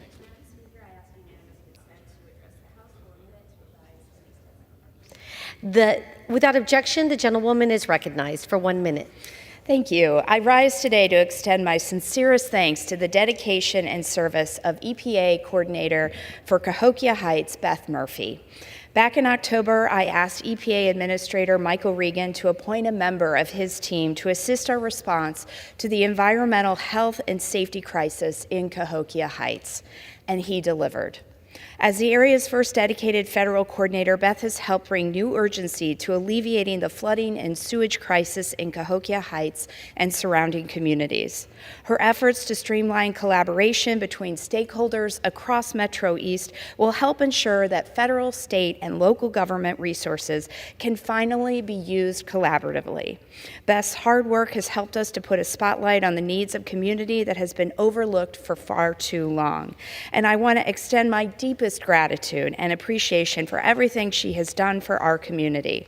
As Beth moves to her next assignment, we're excited to welcome our new coordinator, Betsy Nightingale, and I look forward to working together with Betsy to build on the progress we've made and to finally solve these problems once and for all. Thank you, and I yield back. For what purpose does the gentleman from Florida seek recognition? Madam Speaker, I rise to address the House for 1 minute and revise and extend my remarks. Without objection, the gentleman is recognized for 1 minute. I rise to alert this House of election interference that is going on in a Manhattan courtroom right now, and we ought to assert our equities to ensure that federal elections aren't subject to this type of devious behavior. This entire case in New York is based on Michael Cohen. He's one of the few people walking around the planet Earth today who's lied to all three branches of government. He lied to the investigators, he lied to his own sentencing judge, he lied to this very Congress. But as if that wasn't enough, Michael Cohen lied to this very jury Tuesday. Tuesday, he said that the principal correspondence that he had was directly with President Trump and only about the completion of this payoff to Stormy Daniels, when in reality, text messages prove that Michael Cohen was complaining to Keith Schiller about harassing phone calls from a 14-year-old and threatening to send him to Secret Service. So Michael Cohen lies about matters large and small. There's a reason he was held to the end of this case. They were hoping to corroborate him. They couldn't. It has failed, and it should be dismissed, and otherwise the Congress should certainly assert our equities to stop election interference. Thank you, Madam Speaker. I yield back. For what purpose does the gentlewoman from New Mexico seek recognition? Madam Speaker, I ask for unanimous consent to address the House for 1 minute and to revise my remarks. Without objection, the gentlewoman is recognized for 1 minute. Madam Speaker, I rise on this day of awareness to stand on the floor of the House of Representatives, the People's House, to show support for each and every LGBTQ person in the great state of New Mexico and across the country. It is shocking and unconscionable that there are still members of this chamber who act with hate instead of love. In fact, we just saw it moments ago. Who want to attack and criminalize who you are, who you love, and how you live. But I want the LGBTQ queer community to hear me. I see you, I love you, I support you. You are not alone, not today, not tomorrow, not ever, in this House, the People's House. I yield back. For what purpose does the gentleman from Florida seek recognition? Madam Speaker, I seek unanimous consent to address this body for 1 minute and to revise and extend my remarks. Without objection, the gentleman is recognized for 1 minute. It's all fun and games until somebody gets hurt, especially when it comes to youth sports, but that's where JSMP comes in. Madam Speaker, I rise today to honor the Jacksonville Sports Medicine Program, which allows local youth to slam dunk and swing for the fences without fearing for their safety. It was always a joy to watch my kids play ball, but what if they get hurt? In Northeast Florida, we know the answer. We turn to Jacksonville Sports Medicine Program. Established in 1984, they've been a guiding light for countless families, coaches, and doctors in sports safety. Sudden cardiac arrest is a leading cause for death in kids in sports, but thanks to JSMP, over 50,000 student athletes have received free screenings. That's a stadium full of lives. We commend the leadership of Bob Seftic, Dr. Jennifer Mayard, Jeff Ferguson, and Allegra Jaros for their unwavering commitment to this cause. Congratulations to the Jacksonville Sports Medicine Program for 40 years. JSMP, play ball. Madam Speaker, I yield back. For what purpose does the gentleman from California seek recognition? Permission to address the House for 1 minute and extend and revise my remarks. Without objection, the gentleman is recognized for 1 minute. Madam Speaker, I rise today to remind this chamber and our nation that it has been over 100 days since congressional Republicans blocked a bipartisan bill to restore order at the border and fix our immigration system. Week after week, only toothless, do-nothing resolutions attacking the president have been brought forward. But when my colleagues across the aisle were presented with a bipartisan bill to actually tackle the chaos at our southern border, crack down on fentanyl trafficking, and begin to fix our broken immigration system, they said, this is not our problem to solve. This is a bill that would have hired nearly 2,000 new border personnel and immigration judges and streamline our asylum system, making the process faster and fairer.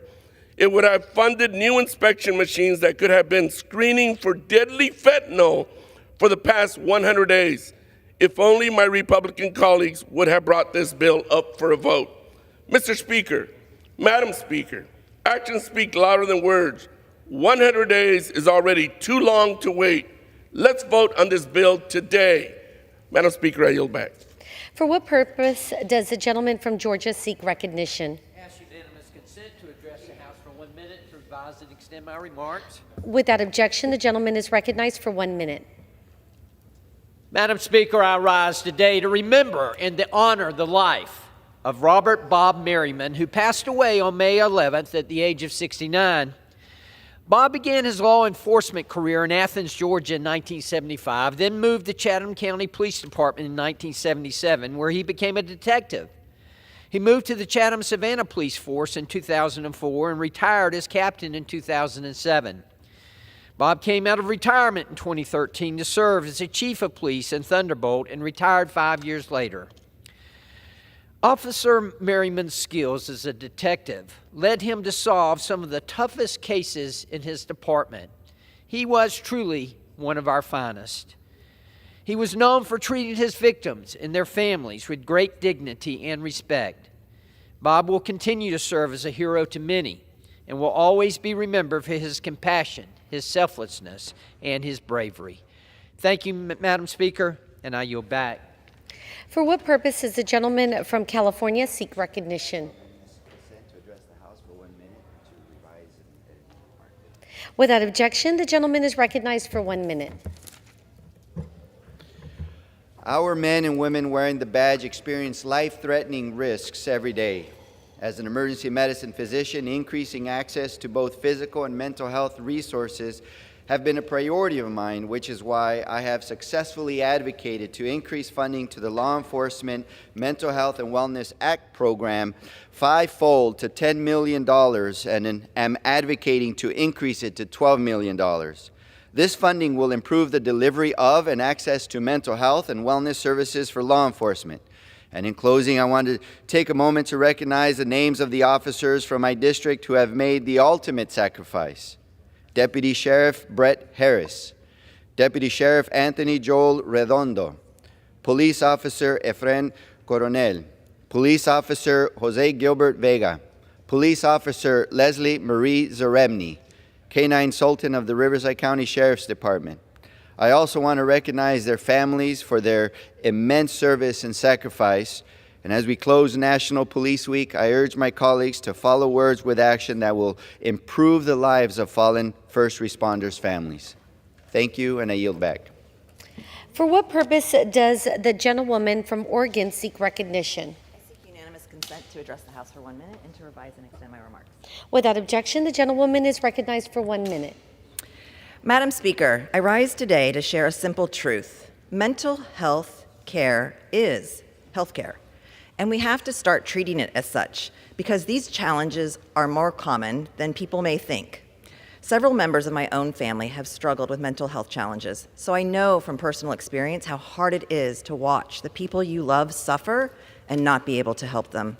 It's why I've introduced several bills that would put an end to stigma, bring down costs, and expand access through peer support programs and telehealth to ensure more Oregonians and Americans can get the care they need. May is also Mental Health Awareness Month, but raising awareness alone doesn't go far enough. We need bipartisan action on this issue.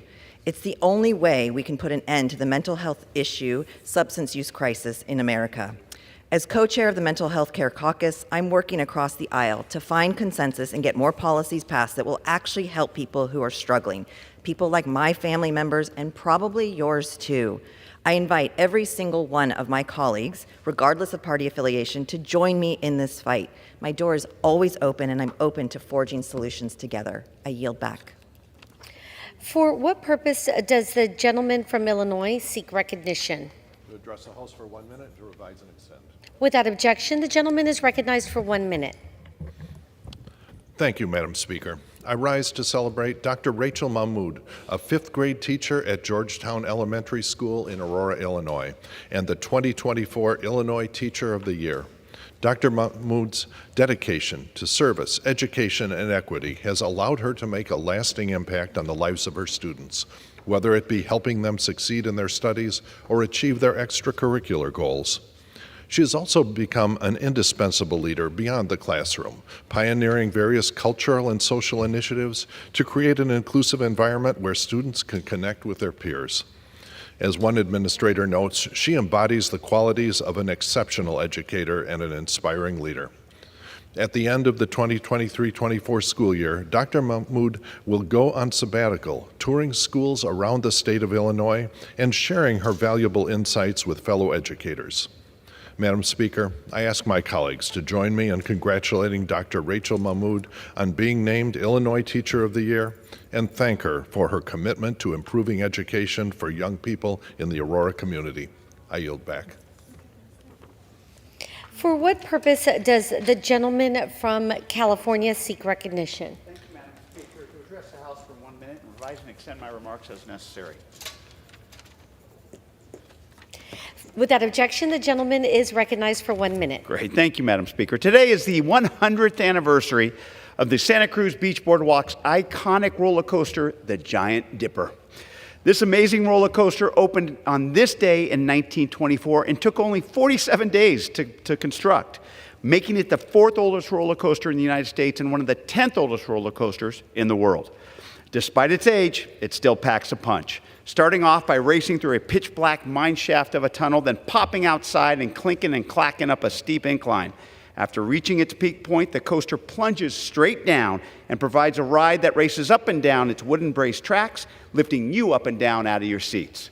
Just like any good roller coaster, it's a ride that can turn your stomach. But no matter how you feel, the Giant Dipper is exhilarating, it's exciting, and it's just plain fun. It's no wonder that more than 68 million people have taken this thrill ride. It's no wonder that the Giant Dipper is recognized as a National Historic Landmark.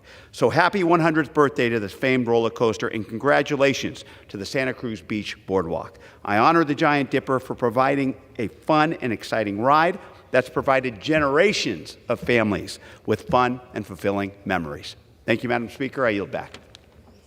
For what purpose does the gentlewoman from New York seek recognition? I ask unanimous consent to address the House for 1 minute and revise and extend my remarks. Without objection, the gentlewoman is recognized for 1 minute. Thank you very much, Madam Speaker. I rise today to recognize Rear Admiral and SUNY Maritime College President Michael A. Alfoltis for his years of service and to celebrate his retirement. President Alfoltis served for 28 years in the U.S. Coast Guard, eventually rising from captain to Rear Admiral. After retiring from service, Admiral Alfoltis began teaching at the U.S. Coast Guard Academy and then went on to become Director and Chief Administrative Officer at the University of Connecticut. His consecutive years of academic and professional leadership culminated in his tenure as the 11th President of SUNY Maritime College.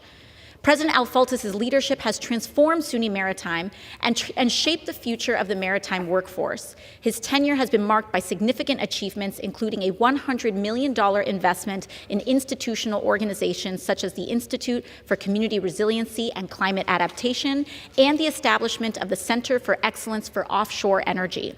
I was proud to have supported the Center for Excellence for Offshore Energy with an $800,000 appropriation to support its curriculum development for New Yorkers. As his time as president of SUNY Maritime College ends later this month, I would like to thank President Alfoltis personally and on behalf of our community for his years of service to our country, academic institutions, and people of New York. We wish you fair winds and following seas. Mr. Speaker, I would like permission to submit an extension of my remarks. For what purpose does the gentleman from North Carolina seek recognition? Madam Speaker, I ask for unanimous consent to address the House for 1 minute. Without objection, the gentleman is recognized for 1 minute.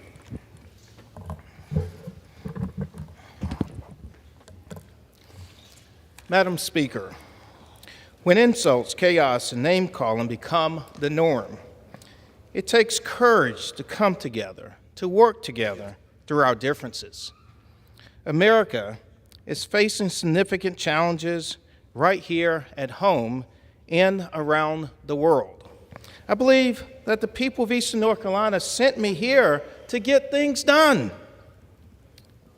I work daily to be a champion for a part of my state that is often forgotten and left behind.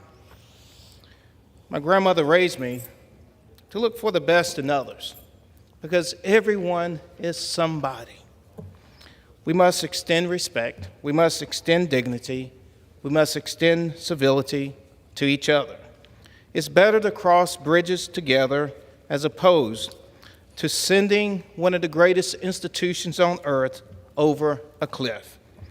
We must put politics aside to achieve meaningful results for the people of Eastern North Carolina and our country. May God bless us. Thank you, Madam Speaker. I yield back. The chair lays before the House the following personal request. Leave of absence requested for Mr. Danny K. Davis of Illinois for today. Without objection, the request is granted.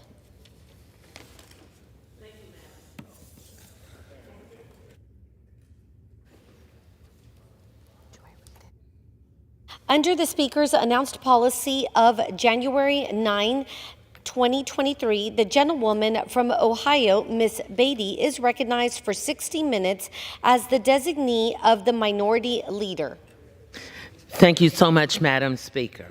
I rise today to sound the alarm regarding attempts to eliminate diversity, equity, and inclusion, referred to as DEI initiatives in medical education. Any anti-DEI efforts endanger our nation's health care and threatens our global leadership in medical science. Many in this chamber owe their health and lives to the groundbreaking work of physicians of color, specifically today, Black physicians. Many of our loved ones are living healthier and longer lives thanks to Black physicians and medical pioneers. Madam Speaker, let me just ask this chamber and those watching to listen.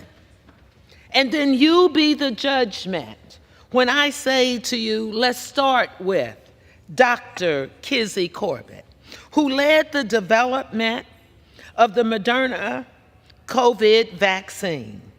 Now, Madam Speaker, many in this very chamber, Republicans, Democrats, those in leadership, received the vaccine, and we can thank her for pioneering leadership for not contracting COVID or being hospitalized or dying from severe COVID symptoms. So what are we afraid of? For physicians of color to be in medical schools that receive federal funding and that the school is sensitive to cultural needs, to DE&I.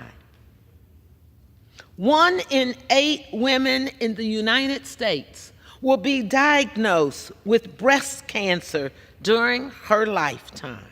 Whether you are Republican or Democrat, if you or a loved one have benefited from early breast cancer detection, it's thanks to Dr. Myra Logan, a Black woman.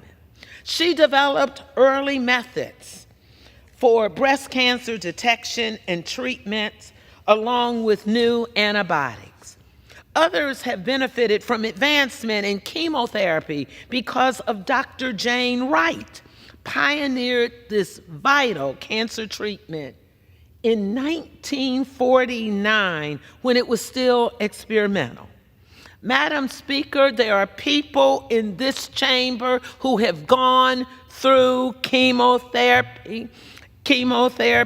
There are members of this chamber, Democrats and Republicans, who have benefited from the pioneering efforts of Black physicians. So now we want to say that we would remove federal funding if a medical school wants to have programs for the underserved, for those who are representing the great diversity in this America that we live in. Simply put, doctors of color and Black medical doctors in particular have shaped medical science, saving countless lives globally. Despite their essential medical contributions, systemic barriers, they are underrepresented in the ranks of medical doctors. As a result, DEI programs and practices are key to their increased participation in our nation's healthcare system. Listen to this. 60% of physicians in the United States are white, compared to just 5.7% of Black physicians, and that is with the support, Madam Speaker, of DE&I programs and practices. So the question is today, what are Republicans afraid of? DEI offices in medical schools promote racial diversity, cultural competencies among physicians. Both improve health care for all Americans, especially underserved communities of color. DE&I practices and training help correct biases about racial differences and adversely impact medical judgments, treatment decisions, and patient interactions regardless of social economic status. We therefore need to be doing more. Let me say this again. We therefore need to be doing more and not less to ensure that our nation's healthcare workforce is diverse and culturally competent. Why am I doing this today? Why do I take this hour to come to this floor, in this chamber, where we will make decisions that affect the lives of all Americans? We celebrate our rich history, the 70th anniversary of Brown versus the Board of Education, all about education in our children. You would think in 70 years that we have moved away from the systemic racism, that we have moved away from not wanting us to be culturally sensitive to help us serve all Americans. You see, I am here today because some of my Republican colleagues supporting this bill, the so-called Education Act, which would cut off federal funding to medical schools pursuing DE&I initiatives. Let me say this again. I know it's hard to believe for those who are watching me in this chamber where we are elected to represent all people. We know there is not a competitive edge. You've already heard the facts that only 5.7% of the physicians are Black Americans. So this so-called Education Act, again, would cut off federal funding to medical schools pursuing DE&I initiatives. This harmful legislation and similar DE&I threats prioritize intolerance over innovation and stifle cultural competencies in the medical profession. What if I suggested and wrote legislation that would say we will withdraw federal funding from medical schools that fail to implement culturally sensitive and DE&I policies and practices? What if? Oh, let's take it a step forward, Madam Speaker, this morning. What if I were to say that legacy programs at medical schools should be abolished, and that relatives and donors who simply write a check to have their name listed on the wing of a medical school, that their children could not go there, that they would not be able to have a legacy program where simply because of writing a check, you could be admitted to a medical school? Should they receive or should they not receive preferential treatment in medical admissions? We know that this happens. Over 60% of the United States doctors are white, while white people comprise just over 50% of the population. You do the math. Who is overrepresented here? Look at the legacies, admission policies, and other forms of systemic racism, and you tell me who has an unfair advantage. We should support and not stop initiatives that help diversity or helps to diversify our physician pipeline, such as a program called Made for Medicine and Aditalim. Made for Medicine supports Black and middle and high school students interested in medicine with training and mentoring to best position them for success. This program, Made for Medicine, is such an incredible program. And Madam Speaker, it gives me great honor today because the founder of that program, a young, brilliant physician who just happens to be a Black American, who just happens to be someone that I have watched her grow up, watched the dedication of Dr. Laura S.B. Bell, who decided for all communities that it would be good to be able to have a program that educated our children so they could see faces like them, because the research shows when we go into a hospital, whether you are Black, how great it is to see someone that looks like you, whether you are Hispanic, to see someone, or Asian American, and the list could go on, to be able to have that appreciation. Well, you see, not only is Dr. Laura S.B. Bell the founder of Made for Medicine, she could have just talked about herself, but she brought other doctors along with her, some photographed here, and I have another photo that we will get on the floor soon of Black male doctors. You see, as shown in this photo, you have a young physician. I call him Dr. B.J., Dr. B.J. Hicks. He is a cardiovascular neurologist. He did his internship and his residency at the Henry Ford Hospital. Not only is he a brilliant neurologist, but he gives back through the National American Heart Association. He is revered in his field, one of the top in the nation. But guess what? He doesn't just serve Black Americans, he serves white and brown Americans, like all of these physicians.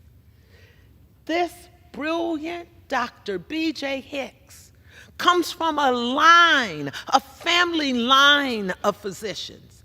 His father and a dear friend and a constituent in my 3rd congressional district, the world would put his reputation as an oncologist among the best of white physicians and Black physicians. Now just think, for the young doctor William Hicks and B.J. Hicks coming up, that we're denying that right for someone like Spencer, my grandson, or Leah, my granddaughter, who may want to follow in their footsteps if they went to a medical school that had federal funding and said, we want to have DE&I programs. B.J. Hicks' sister and dear friend, a doctor of dermatology. When you walk into her downtown owned medical practice, Dr. Shari Hicks Graham, her office is as diverse looking if we look to the left and right of this chamber. But again, we would not have brilliant doctors like the Hicks if this legislation goes forward. And I could go on and on. I could tell you about Dr. Joshua Joseph, who did his internship and residency at Yale's medical school. I could tell you that he's an endocrinologist and his wife is a neurologist. Two young black physicians who are saving black and brown and white lives. But here we are today in this chamber dealing with a piece of legislation that says medical schools shouldn't be culturally sensitive, that medical schools should not have DE&I programs. And yet, our country is built on a history, thank goodness, of pioneers in medicine who have saved black and brown and white lives, Democrat and Republicans, and a Republican would bring to this House floor a bill that should not see the light of day. Let me just say, these physicians and thousands of more were trained at institutions, thank goodness, that understood teaching and practicing cultural sensitivity and having DE&I initiatives. Additilim is a leading healthcare educator that partners with organizations to address their future workforce needs. 80% of their medical graduates serve low-income communities, and 44% in medically underserved areas. When you look at these two programs, they are just a few examples of how DE&I initiatives can enrich our nation's physician pipeline. Earlier this month, I proudly filed a resolution with my colleague, Congresswoman Kathy Castor, that stands in stark contrast, Madam Speaker, to the so-called Education Act. Rather than cutting federal fundings to medical schools, pursuing DE&I initiatives as outlined in the Education Act, our resolution reaffirms the importance of DE&I efforts in medical education. Our resolution is supported with over 25 medical and medical education organizations, including the Association of American Medical Colleges, the American College of Physicians, and the American Federation of Teachers.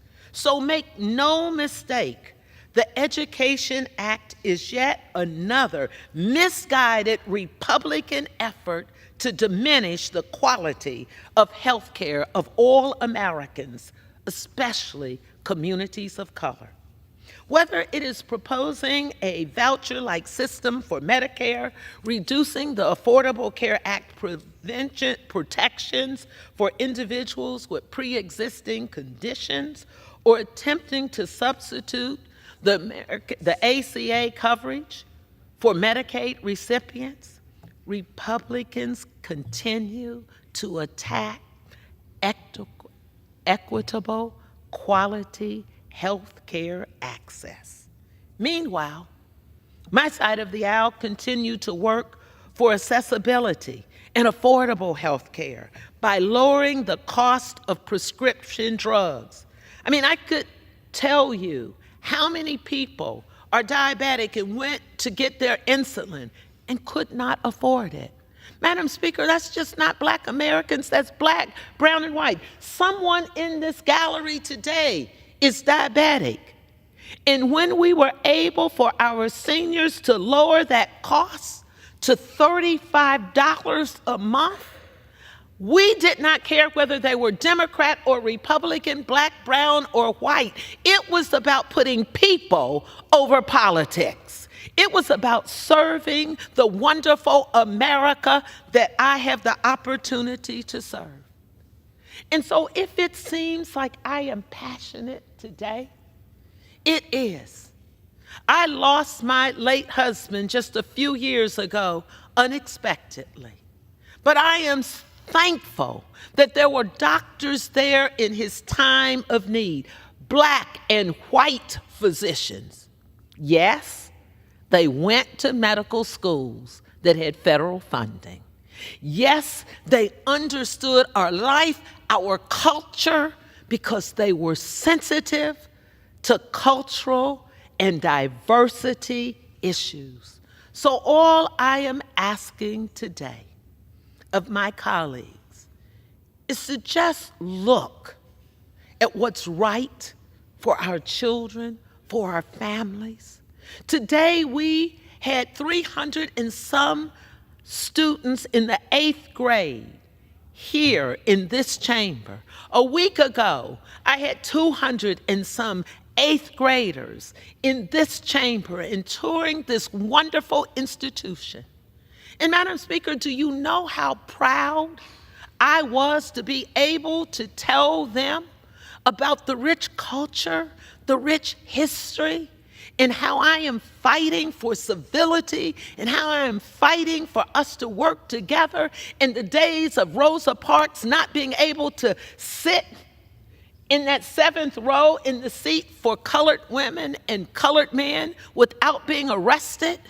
That we should be far beyond 1955, far beyond 70 years ago when we couldn't attend the same schools because of segregation. Here in this house is no place for us to deny Black physicians who serve Black, white, and brown constituents the opportunity to matriculate in a medical school, because that medical school, thank goodness, believed in serving all people, believed in training brilliant minds like these physicians to go out in the world and not understand the value of taking care medically, socially, people of all colors, of all ethnicities, of all races. But today, in this chamber, we have members who want to take away the rights of medical schools to be able to teach cultural sensitivity and to have DE&I programs. I am so grateful to have had this opportunity and this hour to share my views, to share my passion, and Madam Speaker, to ask this chamber to not allow that bill to see the light of day. Thank you, and for the people and putting people over politics, I yield back.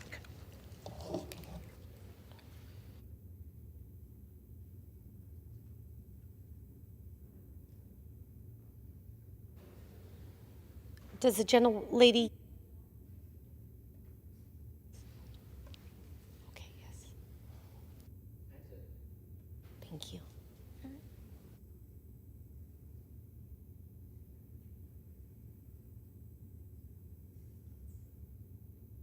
Under the Speaker's announced policy of January 9th, 2023, the gentleman from California, Mr. Kiley, is recognized for 60 minutes as a designee of the Majority Leader.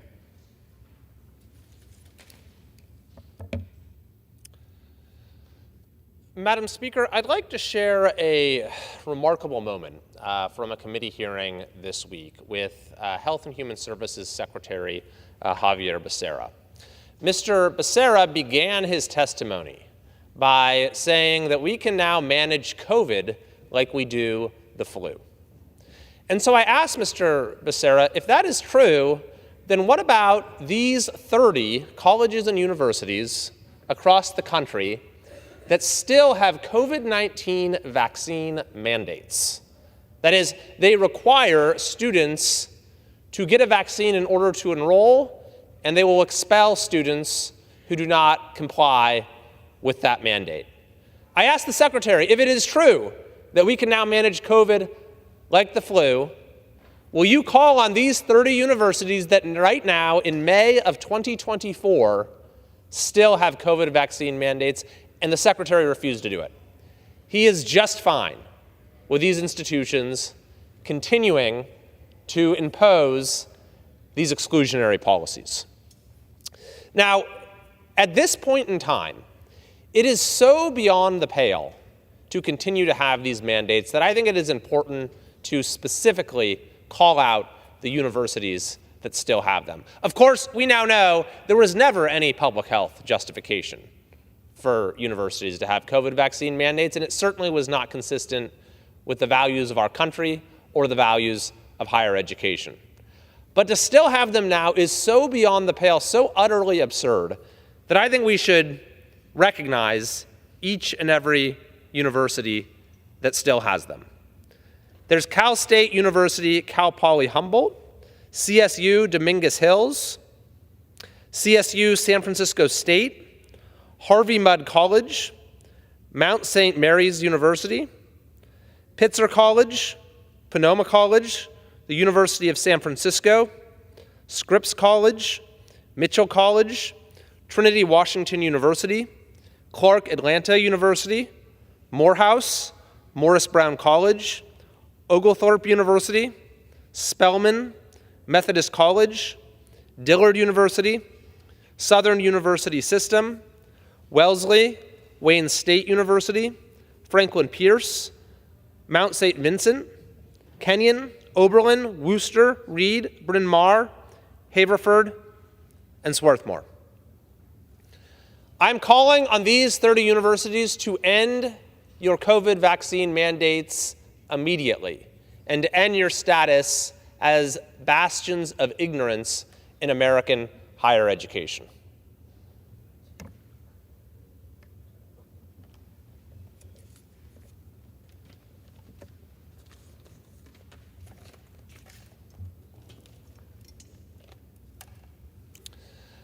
Madam Speaker, 2 days ago, I rose on the floor of this House to call for the resignation of the president of Sonoma State University in California. This institution is one of a disturbing number that have chosen to deal with this highly disruptive trend of encampments on campuses, not by even-handedly enforcing universities' rules and enforcing the law, but rather by caving to the demands of this small minority of unlawful protesters. Caving to their demands, appeasing their desired changes in university policy in order to make university policy anti-Israel and anti-Semitic in nature. What happened at Sonoma State was particularly egregious. In response to the demands of the illegal encampment, the university president agreed to divest, agreed to an academic boycott, agreed to even scrub any mention of Israel from university materials. Perhaps worst of all, he agreed to convert the unlawful encampment into a permanent advisory council with the members of the encampment responsible for picking who is part of it, and they would then have the power to enforce these anti-Israel policies going forward. Well, we finally have a little bit of good news in that this call was heard by the chancellor of Cal State University, and that university president is now on administrative leave. Of course, that doesn't go far enough. He has no business leading a university in our state or in this country when you are willing to institutionalize the anti-Semitic demands of those who are disrupting the university by unlawful means. Unfortunately, Sonoma State University is not alone in California, as you can see right here from these headlines. There are a number of other universities within the California State University system, within the University of California system, and at other institutions, public and private, across our state and across the country, where suddenly administrators have decided to negotiate with these encampments and to reach agreements with them based on what they want. It is hard to overstate just how perverse this truly is. Let's leave aside for a moment the substance of what they're agreeing to and just consider the message that this sends, the precedent that it sets. That the way to get what you want on a university campus is not by presenting a reasoned argument, not by convincing the governing body and your fellow students and other stakeholders. Rather, it is to try to use force to get your way. At these unlawful encampments, we heard an example from a student at Harvard in a committee hearing the other day. They are refusing to leave. They are occupying public spaces. They are disrupting the function of the university. In this particular example, they had self-appointed campus monitors who would follow Jewish students on campus around and monitor their activities. We've seen examples of occupying buildings. We've seen students being stopped from entering the campus, entering the library, entering other public spaces. We've seen loud disruptions that stop academic activities from proceeding. In a number of cases, universities have responded in a way that is also unacceptable, which is by canceling classes, canceling graduation ceremonies, and thereby punishing all students. But what message did this send? That those who are engaging in these unlawful activities, many of them not students, by the way, with a lot of funding coming from the outside, we're going to give them what they want. We're going to reward those tactics. What exactly does that encourage in the future? Of course, what it does is encourages these tactics to be repeated. And the reason that these tactics are being resorted to is because those who are behind the encampments know that their argument is completely morally bankrupt and bigoted and would never prevail in a reasoned dialogue, which is why it's such a farce that some of these university leaders have patted themselves on the back and said, oh, dialogue is the answer. Negotiations are the answer. The problem is they are only giving voice to those who are creating the disruption. When these so-called negotiations are going on, it's only those who are responsible for the problem that are being listened to. We're not seeing any evidence that they're bringing in representatives from Jewish student groups, or for that matter, the broader law-abiding student community, student body, to come and have their voice heard. Rather, they're elevating this small, disruptive minority and privileging their despicable points of view. I want to submit for the record a letter that I have written to the leaders of our public education systems in California. This is to President Drake, the president of the University of California, and Chancellor Garcia, who is the chancellor of California State University. I'll read a few excerpts here. We're sending them this letter today, and I'm hoping that it will put a stop to this incredibly disturbing trend. Over the past month, campuses in both the UC and CSU systems have been disrupted by illegal encampments.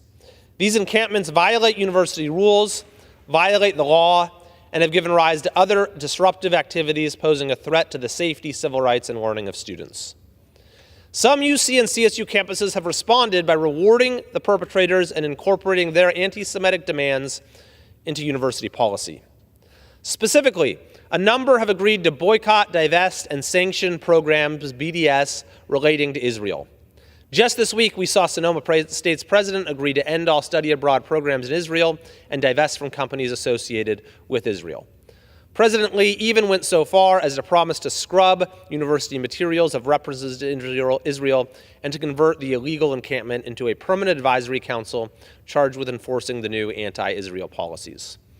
The letter then goes on to list several other examples within the UC and CSU systems, at UC Riverside, at UC Berkeley, at CSU Sacramento, at CSU San Francisco. And continues, irrespective of the merits of these policy changes, which, to be clear, are altogether unmeritorious, bigoted, and quite possibly illegal under California's anti-BDS law, allowing a small minority to get their way through force is no way to run a campus. It is not clear what efforts, if any, these campus leaders made to consult with Jewish student groups or the broader law-abiding student body before capitulating to the demands of encampment participants. There is an urgent need for system-wide action in both the UC and CSU systems to restore order on campus, stop the adoption of BDS policies, and where appropriate, appoint new campus leadership. I'm a member of the Education and Workforce Committee and chair of the Workforce Protection Subcommittee, and am actively involved in the House of Representatives' ongoing investigations of anti-Semitism in higher education. I tell these university system leaders that I would like a timely response as to what steps they are taking to avoid further damage to California's universities, which have long been a tremendous asset to our state and country. I will, of course, share with the public the response that I receive from these university officials, and moreover, this next week, we have the leader of one campus, UCLA, who will be appearing before our Committee on Education in the Workforce to be held to account for the horrifying events that unfolded on that campus, thanks to the university's failure to take action to protect students.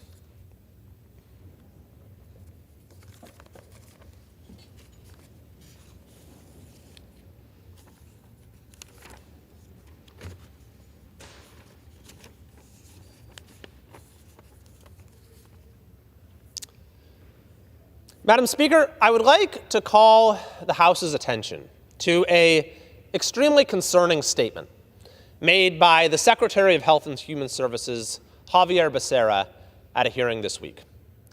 I asked Secretary Becerra about the illegal Chinese biolab that had been discovered in California with very close ties to the Chinese Communist Party. This lab was discovered in Reedley, outside of Fresno, in 2022, or early last year, actually, and was discovered to have many dangerous pathogens that were labeled. Some were labeled in Mandarin, some were labeled in some code that was not decipherable. There were 32 refrigerators and freezers containing pathogens like E. coli, hepatitis B, hepatitis C, HIV, malaria. You had mice, about 1,000 of them, some of them dead by the time they were discovered, that were, by some reports, genetically engineered to carry the COVID-19 virus. At the time that this was discovered, I called for an investigation, and eventually the Select Committee on the Chinese Communist Party produced an incredibly disturbing report about how this lab had been set up by a gentleman named Jesse Zhu, who had come from China and ran several companies linked to the CCP. He had then gone to Canada, where he started a company designed specifically to steal American IP. He was found liable in court for hundreds of millions of dollars in damages, so eventually fled as a fugitive to the U.S., where he eventually set up this lab that was illegal, that was violating all sorts of laws, and had all manner of code violations. And it wasn't exactly clear at all what the lab was for, because they said it was there to make test kits, pregnancy test kits, COVID test kits, but that's not actually what they were doing. The test kits they were selling were coming from China and were being sold as counterfeits. And Mr. Zhu, by the way, is now under federal indictment. But I asked Secretary Becerra at this week's hearing, can you tell us with confidence that there are not similar such labs operating secretly and illegally throughout the United States? And he said no, that he could not say that with confidence. This is an incredibly disturbing situation. I am authoring bipartisan legislation with Representative Costa designed to close the regulatory loophole that allowed for these dangerous pathogens to be in this lab undetected. I also have recently sent a letter to the director of the CDC, Mandy Cohen, which is under the jurisdiction of Secretary Becerra's Health and Human Services. Because one of the truly disturbing parts of this story is that the CDC completely dropped the ball and ignored the situation long after it had been discovered. The Select Committee on the CCP's report found that local officials in Reedley had begged the CDC to come in and investigate after they found this lab, and the CDC repeatedly ignored them and even hung up on them. I've spoken with the city manager myself, and she said that their calls for help from both the federal government and the state were completely ignored, and it was only after Representative Costa, who represents that area, got involved that the CDC finally came to investigate. But even then, their investigation was completely inadequate. Incredibly, they didn't test any of the actual samples. So some of these were labeled with E. coli or hepatitis or whatever it was, and they just sort of assumed that that was accurate. Some of them were labeled in some indecipherable code. We don't know what is in there, and they didn't bother to test those. There was a refrigerator labeled Ebola that was found by local officials afterwards that completely escaped the CDC's notice. So I've sent a letter to Director Cohen asking for an explanation as to how it is that the CDC ignored and then failed to sufficiently investigate this danger to public health with pathogens that the CDC itself cites as being of grave danger to human health and to communities. These are the questions that I've posed to Director Cohen. Why were local officials ignored by the CDC? Why were none of the unlabeled agents tested? Why did the CDC falsify claims that it could not test unlabeled select agents when they previously tested unlabeled select agents in many cases, such as when anthrax was sent to this building? Why did the CDC order state officials not to test any samples themselves, even though this would result in an abatement order requiring all samples found in the lab to be destroyed? How did you miss a freezer that was labeled Ebola?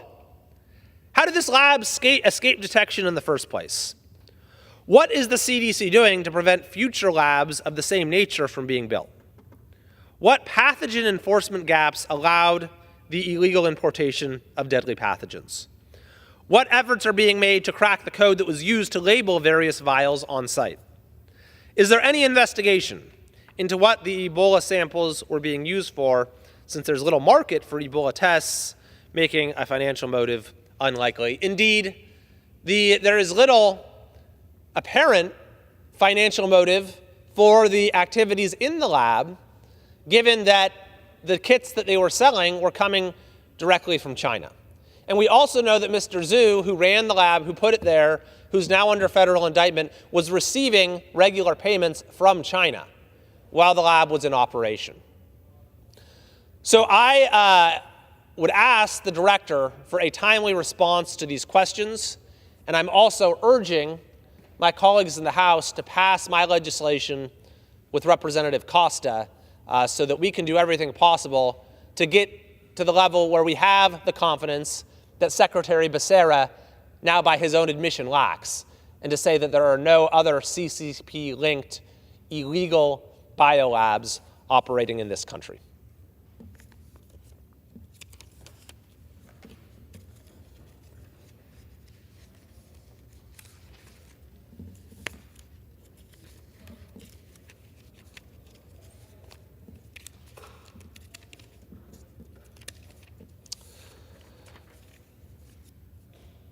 Madam Speaker, I want to address an extraordinary development that happened yesterday. Right before a Judiciary Committee hearing in which we ultimately voted to cite the Attorney General of the United States, Merrick Garland, for contempt of Congress for defying a congressional subpoena. Just minutes before this hearing happened, we received a letter from the President's counsel, Edward Siskel, invoking executive privilege with respect to the materials that our committee has been seeking. Those materials being recordings of President Biden's interviews with Special Counsel Robert Hur. I want to take a moment to address just how absurd this invocation of executive privilege is. Indeed, I want to identify the 6 absurdities of this invocation of executive privilege. But just as a little bit of background first as to how we got here. In 2022, Attorney General Merrick Garland ordered an unprecedented raid of Mar-a-Lago, purportedly in search of classified documents. This became awkward for the administration when it was soon revealed that President Biden himself had various classified documents scattered about his personal properties. So Attorney General Garland, in an attempt, I suppose, to appear even-handed, appointed a special counsel, appointed Robert Hur, special counsel, to investigate President Biden's possession of classified documents. Earlier this year, we received the report from Special Counsel Hur. And the report found considerable evidence that President Biden had willfully obtained classified documents in violation of the law. He found evidence as to each of the elements of that criminal offense. I asked Special Counsel Hur, when he came to testify before our committee, I asked him a simple question: could a reasonable juror have voted to convict the president? And Special Counsel Hur answered yes. Now, it's important to note that while some at that hearing tried to cast aspersions on Mr. Hur's integrity, when Merrick Garland appointed him, he praised his long career and distinguished career as a prosecutor. Now, despite those findings, of course, Special Counsel Hur opted not to charge the president, citing his age and the lapses in memory that he displayed during his interviews with Hur. So the Judiciary Committee sought access to these records of those interviews, given the obvious public interest in matters pertaining to the Commander-in-Chief's competency, or for that matter, his potential criminality. And eventually, the Justice Department responded by producing redacted transcripts of President Biden's interviews with Special Counsel Hur. However, they continually refused to produce the actual recordings of those interviews, with shifting explanations over time, until the Judiciary Committee was forced to convene a hearing yesterday to cite the Attorney General for contempt because the subpoena that had been duly issued for those materials was being defied. Attorney General Garland refused to comply with it. So it was only moments before that hearing yesterday, after months of back and forth, that suddenly this letter lands from the White House that says, well, we are invoking executive privilege with respect to those recordings of President Biden's interviews with Special Counsel Hur. So I want to go through the 6 absurdities of that particular use of executive privilege. The first is just the timing, as I've already mentioned, that this had been going on for a long time, and it is only right when we are about to begin a hearing that they suddenly come in and invoke this privilege. The second absurdity is that this is not at all what executive privilege is meant for. Executive privilege is a facet of the separation of powers that is designed to protect the president's internal deliberations, so that, for example, his advisors can give unvarnished advice when it comes to policy decisions and don't have to fear that anything they say, even if it's advice that the president doesn't ultimately take, will suddenly be made public. That is the purpose of executive privilege, is to protect these internal deliberations of the president on matters of policy. This is an entirely different situation. It's not pertaining to the collaborative discussions involved in policymaking. Rather, it is the adversarial situation of an investigation of the president himself and the president's interview with his investigator. There was no decision on the part of the president that was being made. It was a decision on the part of the special counsel that was being made as to whether or not the president ought to be charged with a crime. And so the justification for executive privilege simply doesn't exist in this scenario. The third absurdity is that the president had already waived the privilege. At the time that this was invoked, that we received the letter yesterday, we already had the transcripts of the interview that had already been produced. So how exactly is it the case that the transcripts of the interview are not privileged, but the recordings of the interview are? The fourth absurdity is that the justification for invoking the privilege completely contradicted the justification that the Attorney General had been giving for not complying with the subpoena and handing over the recordings. The Attorney General has maintained throughout this process that he doesn't need to hand over the recordings because they are cumulative, meaning they're the same as what has already been produced, so they don't need to keep producing the same thing.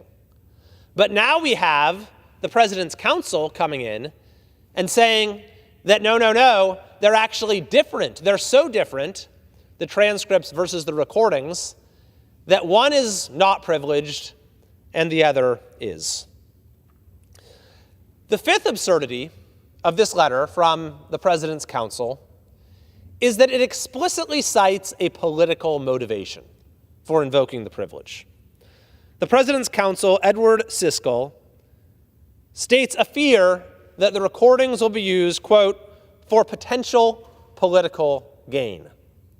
Suffice it to say that a fear of political fallout, a fear of adverse political consequences, is not an adequate basis for invoking executive privilege.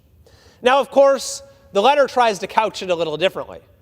The letter says, well, what we're actually afraid of is that the recordings are only being requested for political purposes, and that once they are obtained, they'll be sliced and diced and used to politically damage the president. But that amounts to saying exactly the same thing as we fear the political consequences of handing over these recordings. There is no precedent, nor will there ever be a precedent in any court or otherwise for executive privilege to be invoked explicitly for political purposes or to spare the president political embarrassment. The final absurdity of this invocation of executive privilege by President Biden is the claim that there will be a chilling effect if he hands over the recordings, that this will make it less likely that witnesses will cooperate in future law enforcement investigations. And there are several layers of absurdity to that claim. The first, of course, is that they have already produced the redacted transcript of the interview. So they're saying there's not going to be a chilling effect for cooperation if someone knows a transcript could be revealed, but there will be a chilling effect if the actual recording will be released. But the problem is deeper than that. Because the statement I just read, the justification that was given by the Attorney General and given by the President's counsel is that this is going to deter witnesses from participating in the future. But the President is not a witness. He was the target of an investigation initiated by his own Department of Justice. So what exactly is the chilling effect here? Who does it apply to? The only possible future scenario that this could affect is if at some point in the future another president is under investigation by his own administration. And so what is the fear? That if we release the recordings here, then that future president will not want to sit for an interview? Well, the president in that situation would have to answer for his refusal to cooperate, which would be a pretty good incentive to be cooperative in the first place. So whichever way you look at this, there is simply no legitimate basis for invoking executive privilege in this scenario, which is why the Judiciary Committee did move ahead yesterday and pass a resolution citing Attorney General Garland for contempt. I would encourage the President and the Attorney General to assure that this does not have to go any further. And the way to do that would simply be to hand over the requested recordings.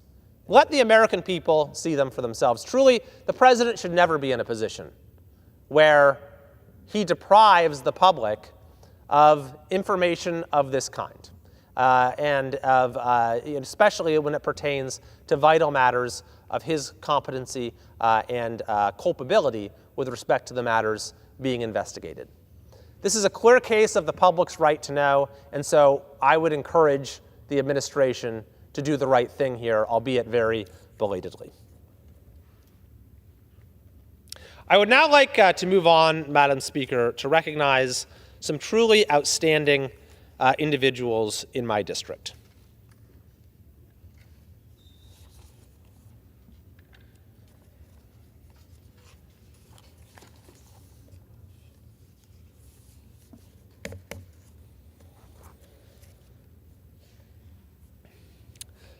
Madam Speaker, I would like to recognize Placer County District Attorney Investigations Lieutenant Brandon Oliveira, who has served as a law enforcement officer since 1996. In his 27-year career, he has worked on patrol and investigations as a SWAT operator and currently leads one of California's most successful narcotics investigation units. Lieutenant Oliveira works collaboratively with local, state, and federal agencies to investigate drug trafficking organizations, with the goal of reducing their impact on the Northern California Central Valley region. Lieutenant Oliveira has led his team to remove 4,447 pounds of methamphetamine, 129 pounds of cocaine, 135 pounds of heroin, and 643 pounds of fentanyl from the streets of our communities. Those are truly staggering numbers. In 2021 and 2022 alone, his team seized 344,465 counterfeit fentanyl tablets. Currently in America and California, we are losing our youth to fentanyl at a truly alarming rate. In 2021, California lost 224 young people between the ages of 15 and 19 to fentanyl overdose. In America, while drug use among the youth has trended down from 2019 to 2020, overdose deaths have increased 94% from 2019 to 2020 and 20% from 2020 to 2021. In the same period, drug trafficking organizations have changed marketing tactics, creating rainbow or multicolored fentanyl tablets. These tablets, they look similar to candy, making them even more enticing, tragically so, to our nation's youth. Lieutenant Oliveira has led the fight against these dangerous narcotics, making it to our communities. He and his team, in fact, seized the first rainbow fentanyl trafficked in the Central Valley of California. The work done by Lieutenant Oliveira has certainly saved lives, though few will ever understand how many. Through his dedicated service and his dedication to protecting our community from drug trafficking organizations, Lieutenant Oliveira truly has made our community and its surrounding areas a safer place to live. I thank him for his years of service and dedication.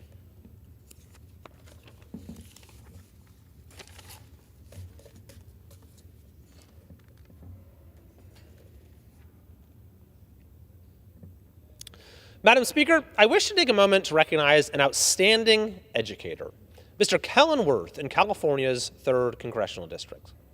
In his 8 years of instruction as a science teacher in the Loomis Union School District, Mr. Worth has made remarkable contributions within the Ophir STEAM Academy, as well as in the general Loomis Union School District as a whole.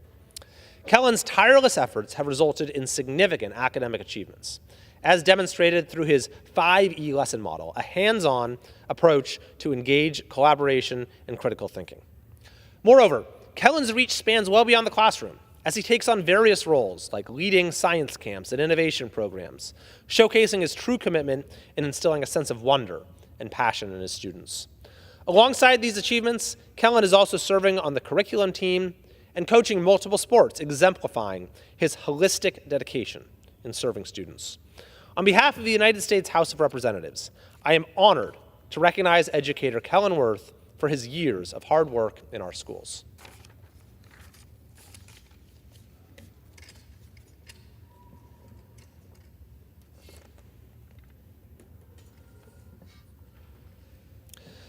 Madam Speaker, I would like to highlight a teacher from Dry Creek Joint Elementary School District in Roseville, Jennifer DeBortoli, who has dedicated 30-on years of her career to educating the students of our community while acquiring accolades of high regard.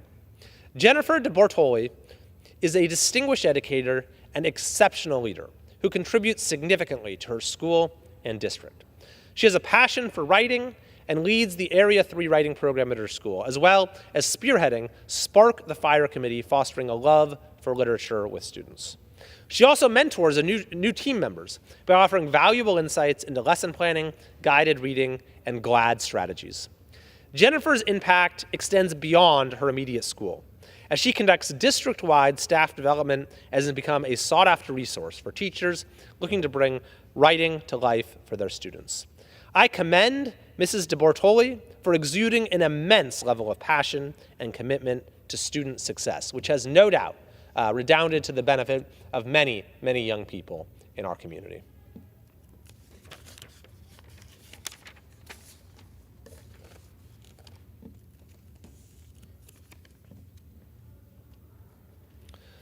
Madam Speaker, I wish to take a moment to recognize Amanda Kupa, an outstanding educator in California's 3rd Congressional District. As an English and history teacher, Amanda embodies the essence of going above and beyond for her students, ensuring that each student receives an exceptional education. Amanda's tireless efforts have resulted in significant academic achievements, as demonstrated through significant improvements in CASP test scores for students with disabilities, alongside a remarkable increase in overall scores. Moreover, Amanda's reach spans well beyond the classroom, as she takes on various leadership roles as a behavior committee member, WEB leader, Safe Schools ambassador leader, and read-in coordinator, highlighting her true commitment in building a positive environment for her students. Her enthusiastic dedication and unwavering connections with students enrich the lives of both her students and her peers. Madam Speaker, on behalf of the United States House of Representatives, I am honored to recognize educator Amanda Kupa for her years of hard work in our community and the enormous difference she has made in the lives of her students.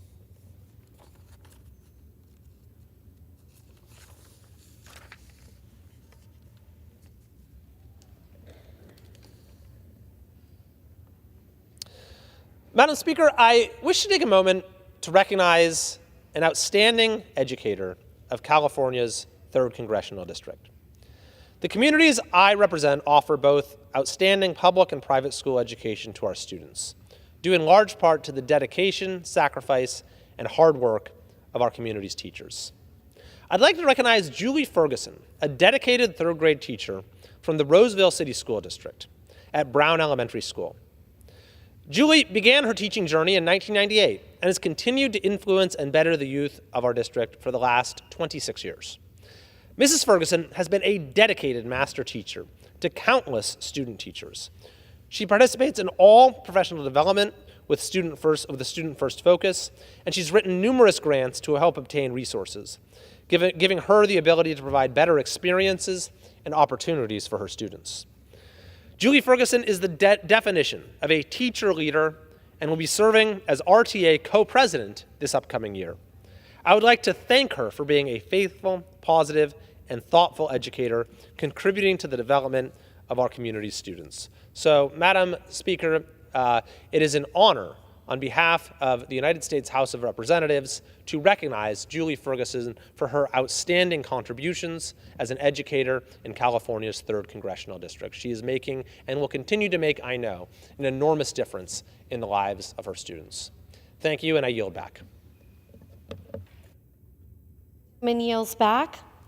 Members are reminded to refrain from engaging in personalities toward the president.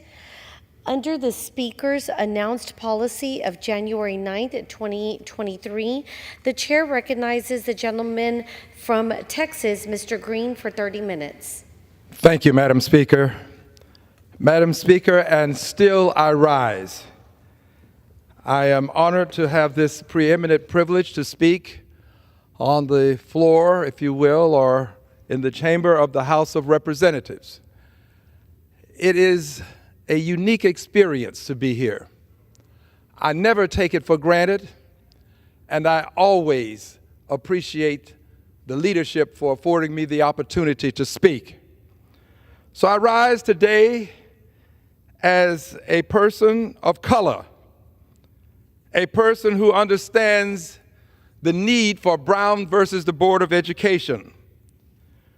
We needed it and still need Brown. We needed it when we enshrined it into law in this country, and we still need it today.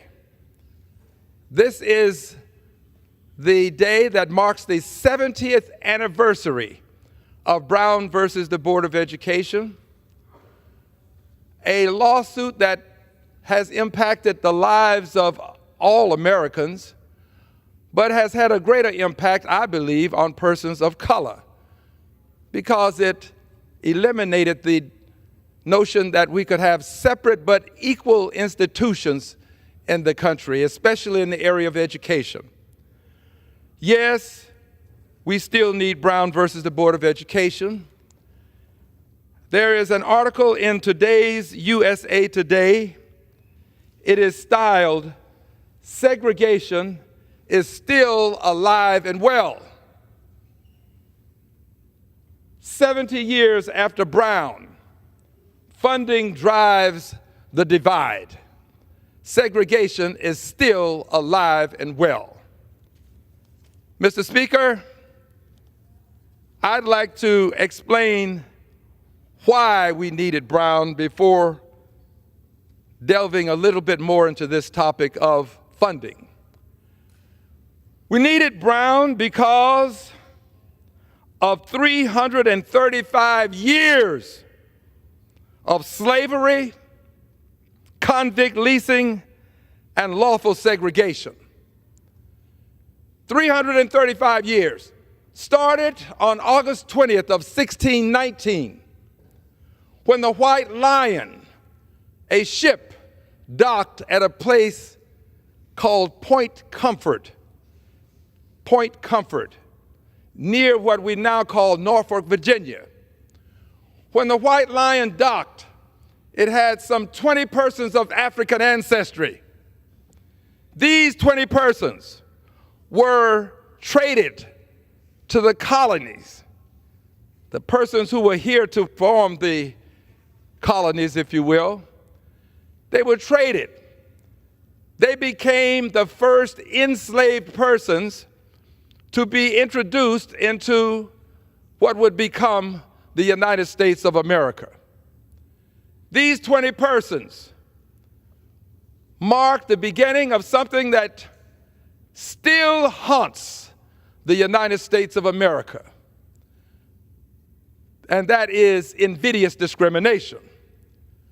But these 20 persons became a part of millions of persons who would traverse the ocean, who would be treated as cargo, not as passengers.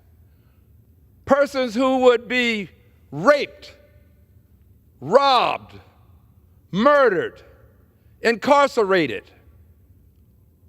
Persons who would be brought to this country because there was a desire to have in this country people who would be subjugated. They would be persons who could be immediately identified because of color. They would be persons who would not be a part of a class, because class is a socioeconomic circumstance. They were not a part of a class, Madam Speaker. They were a part of a caste, not a class. A class is socioeconomic. You can move in and out of a class. But in a caste, it is associated with your heredity. If you were born into this caste, you would live in it, you would work in it, and you would die as a part of the caste. America had a caste system. Persons of African ancestry were a part of the caste. They were persons who were immediately identifiable, who were subjugated, and made a part of a caste. This caste system in the United States of America lasted for some 246 years. A good many people assume that slavery only lasted for 20 or 30 years. No, 246 years. People were born into slavery. Babies were enslaved. People lived their lives enslaved, and they died as slaves. 246 years of it. These persons became the economic foundational mothers and fathers of the country. They planted the seeds. They harvested the crops. They fed the nation. They built the Capitol, this very building that we're in now. Their hands were a part of the construction of this facility. Their hands were a part of the construction of the White House. They built the roads and the bridges.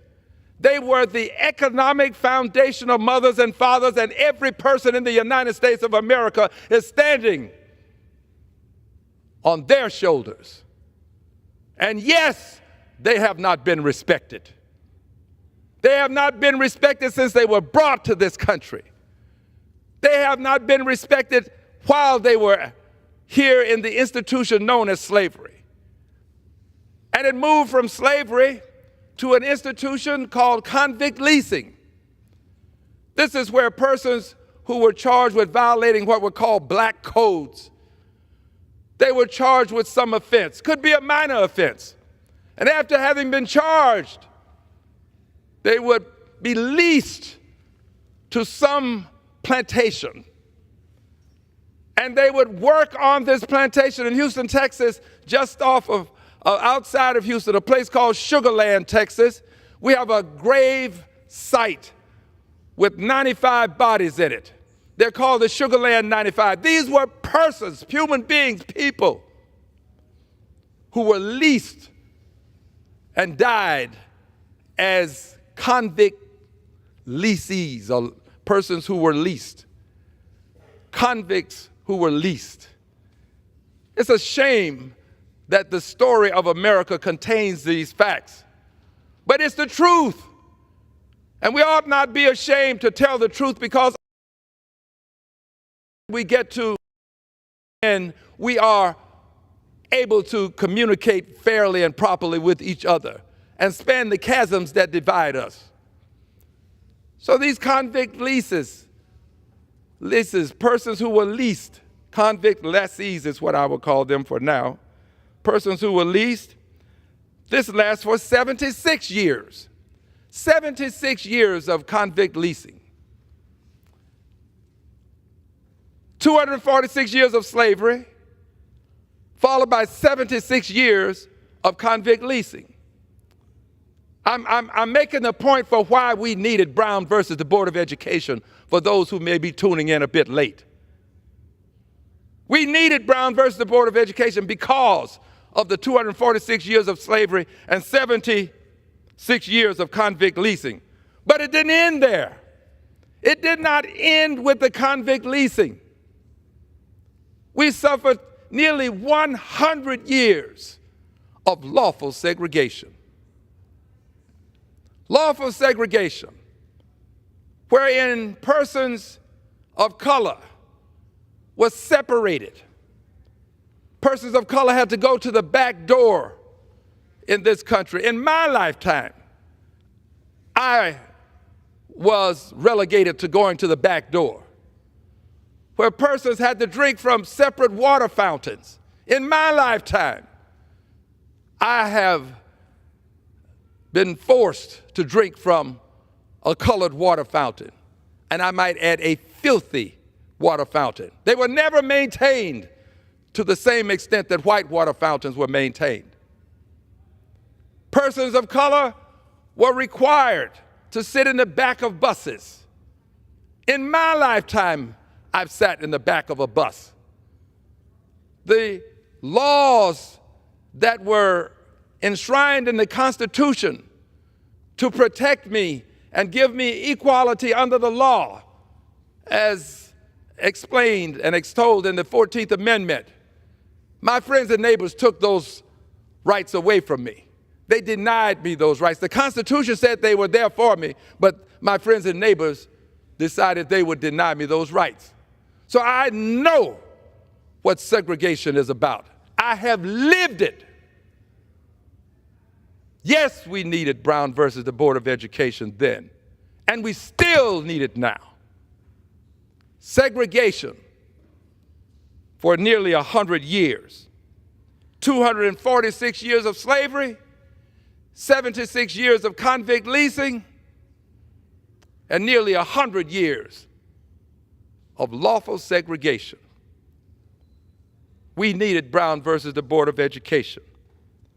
And in the process of suffering these some 335 years, we had a Chief Justice of the Supreme Court in a case styled Dred Scott, where Chief Justice Taney, in his infinite wisdom, indicated that the Negro, or African Americans as we would call ourselves now, persons of African ancestry, if you will, he indicated that they had no rights which a white man was bound to respect, and that the Negro might justly and lawfully be reduced to slavery for his benefit. Not for his benefit, meaning the benefit of the Negro, but for his benefit, meaning the benefit of the white man.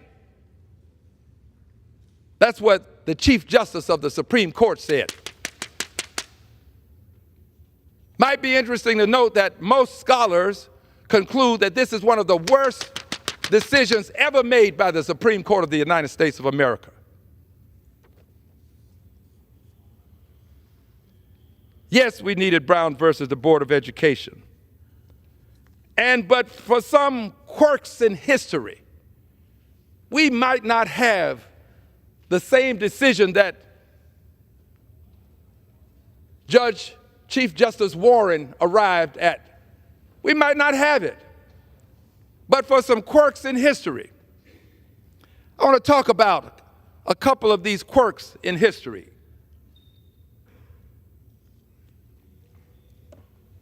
Thurgood Marshall was the lead counsel for the NAACP, an organization that I belong to, I was the president of the Houston branch of the NAACP for nearly a decade.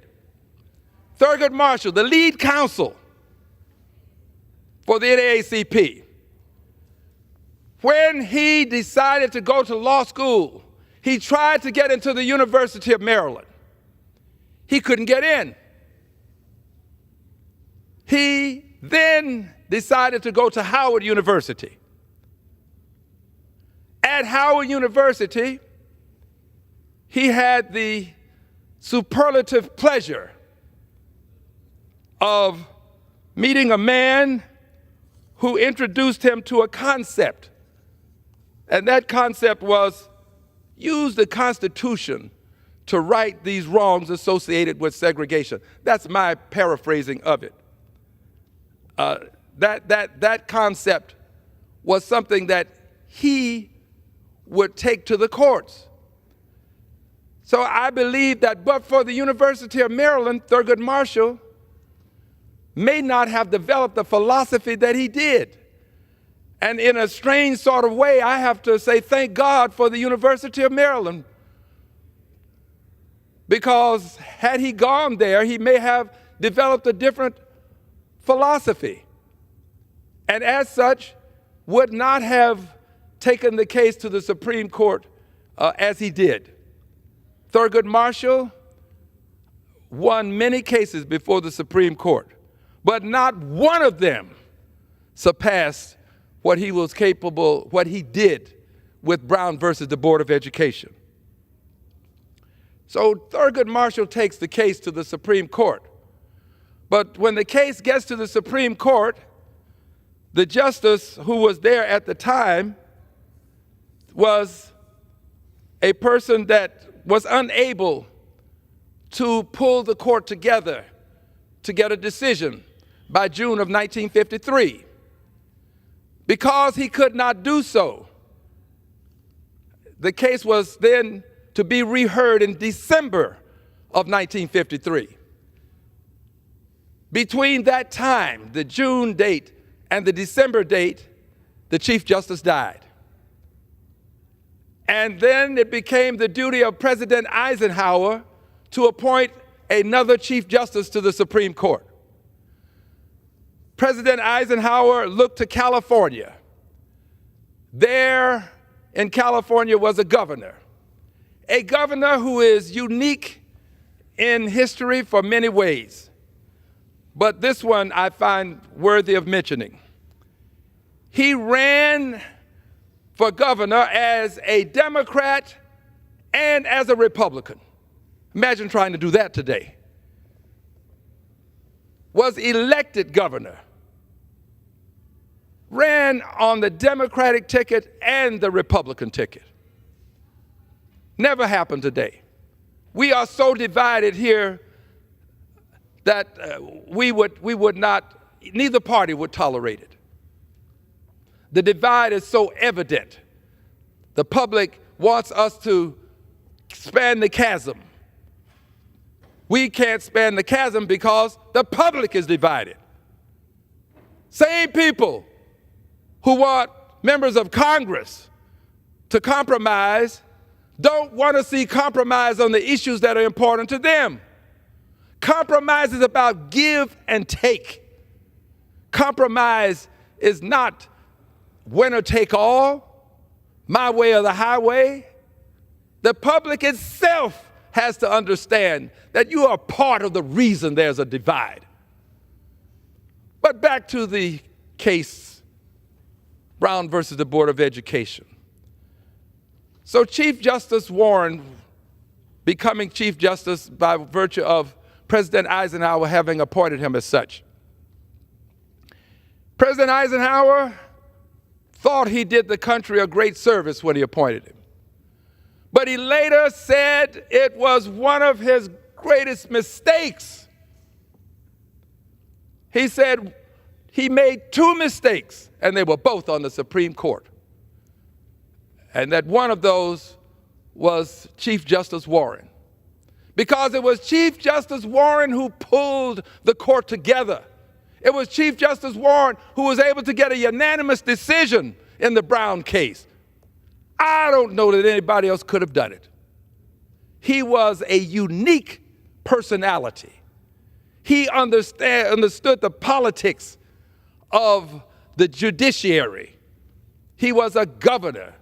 He understood people, what motivated people and moved people. And he pulled together the court such that there was a unanimous decision. That unanimous decision was not, as one might think, a decision that would be immediately embraced by the country. It was not embraced immediately by the country. There were persons who still wanted separate but equal, or separate but unequal, because that's what it was. You can call it equal, but when you have inferior schools for people of color, which is what I attended, and then you have superior schools, not in the sense that the minds in the schools are inferior or superior, but in the sense that the facilities, the books that I received were hand-me-down books from another school system. You can see the names of children who had the books before I acquired them. Hand-me-downs. The school systems were segregated in that fashion. So this segregation did not end with May 17, 1954, and the Brown decision. In fact, a Nobel laureate, Milton Friedman, he had a very clever idea. He was of the opinion, Nobel laureate Milton Friedman, that we ought to just give the public dollars to the parents, and they could have these vouchers, and they could use these vouchers to send their children to private schools. Maintain segregation, but under a different name. What a world. What a world. Milton Friedman, Nobel laureate. If you believe that that was the end of vouchers, you are eminently incorrect. The governor of Texas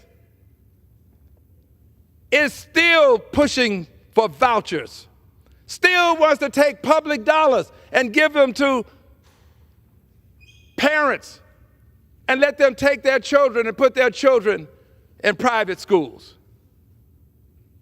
That would have maintained segregation if it had been done, and there's a good likelihood I wouldn't be standing here now. Do not believe that slavery had to end. It ended because of the will of Abraham Lincoln. It didn't have to end. It could have continued. The caste system could have continued. To this day, I could be a part of a caste, but for brave people who took a stand, and but for a civil war that was fought for all of the politicians who are listening because of slavery. We could easily find that the caste system exists today, if not but for some brave people. So this notion that we integrated, and it was about desegregation, it wasn't about integration. The Brown decision said that there should be desegregation with the term all deliberate speed. But it didn't happen immediately. Milton Friedman tried his best to thwart it. And in fact, in Prince Edward County, Virginia, the white elite of that county defied the Brown decision by closing the entire school system. They closed the school system and they diverted public education funds into vouchers to be used at segregated private academies that were for whites only. It would have still been segregation, just by another name. So yes, we needed the Brown decision, but do not be deceived into believing that the decision was immediately implemented. And we're still implementing it, by the way. We needed it then. We need Brown now. Brown has made a difference. But Brown hasn't brought us to the promised land. We're not there yet. The Senate of the United States of America disrespects African Americans on a daily basis. Now, some people don't believe I said that, so I probably should say it again. The Senate of the United States of America disrespects African Americans on a daily basis. The Senate of the United States of America is a place of shame. The Richard Russell Office Building is a national disgrace. Richard Russell was a self-proclaimed white supremacist. Richard Russell fought anti-lynching legislation. Richard Russell fought civil rights legislation. Richard Russell co-authored the Southern Manifesto. His name is on the Senate Russell Office Building. That's the Richard Russell. The Senate will not take Richard Russell's name off of the building. You're a place of national shame, Senate. You ought to be ashamed of yourselves. Every one of you. Every one of you. What is wrong with you? You know you're disrespecting African Americans. Yet you leave the name of Richard Russell on a building being paid for with taxpayer dollars. If that name was associated with the Third Reich, it would come down tonight. We are disrespected, people of color who happen to be of African ancestry. The rationale given for not changing the name is that the senators can't agree on a new name. Well, I've solved that problem. Pardon me for using the personal pronoun. My mother taught me to say we whenever possible. But in my business, if you don't say I, other people will. We have solved that problem. Here is the solution. Let the name revert back to the name it had before it became the Russell Senate Office Building. Let it revert back. And what was that name, Al Green? It was the old Senate Office Building. Just take Russell's name off, let it revert to old Senate Office Building, and then take as much time as you want ad infinitum, if you will, and let it become the name of your choice. I have no name. I'm not doing this because I want a name.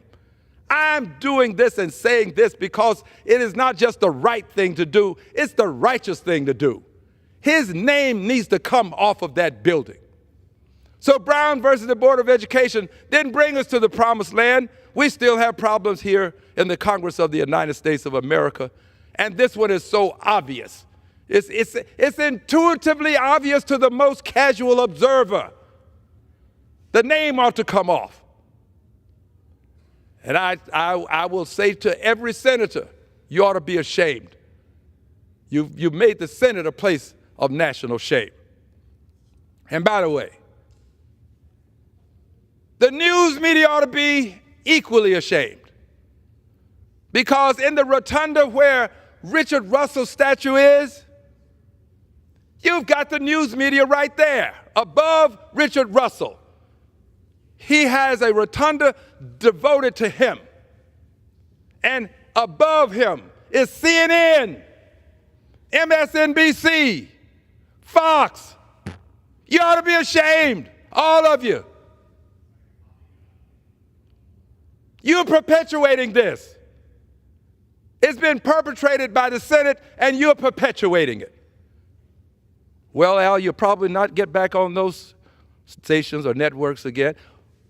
Do you think that that matters to me? that someone would keep me off because I speak the truth, not only to power, but about power. Speaking truth to power is fairly easy. You say, power, there's a problem, we need to solve it. Speaking truth about power is to say, power, there's a problem, and you're it. You're it, CNN. You're it, Fox, MSNBC. You're it, Senate. You don't have the courage to do the right thing. You ought to be denouncing what the Senate is doing. But you're right there in the building where it's happening. You ought to be ashamed of yourselves. You're perpetuating this insult to African Americans. So Brown versus the Board of Education did a lot. Make no mistake about it. It has made a difference in the lives of people of color, especially African Americans. It has made a difference. It has made a difference in job opportunities. It has made a difference in opportunities for education, opportunities to hold public office. It has made a difference. But we're still not there. We aren't. Because people of color are disproportionately poverty-stricken. People of color are not, let me just close with this. I'm being told that my time is up. This is a to be continued. Just know this. Thank you, Madam Speaker. I appreciate your calling it to my attention. We have much work to do. Is there a motion that you desire from me, Madam Speaker? Gentleman yield back. The gentleman yields back. Under the Speaker's announced policy of January 9th, 2023, the Chair recognizes the gentleman from Wisconsin, Mr. Grothman, for 30 minutes. Thank you. I think one more time today it's important to update the Chamber as far as what's going on with the biggest crisis in America today, and that is, of course, the virtual invasion across our southern border. We recently had published an estimate of the number of people who crossed the southern border in April, the most recent month available, and that number is about 204,000. Per usual, April is usually a low month, but per usual, it appears as though we hit the all-time record number of people coming here in April. A year ago, it was about 178,000. A year before that, about 160,000. And if you go back to the final year that President Trump was president, it was about 6,000. So we have gone from about 6,000 people, which is apparently doable, to about 205,000. And during that time, President Biden, through executive orders, has changed the policy and is also allowing about 30,000 people here as parolees from countries such as Haiti, such as Venezuela, such as Cuba. So that number of 204,000 is really probably understated by about 30,000. Our country continues to struggle with this.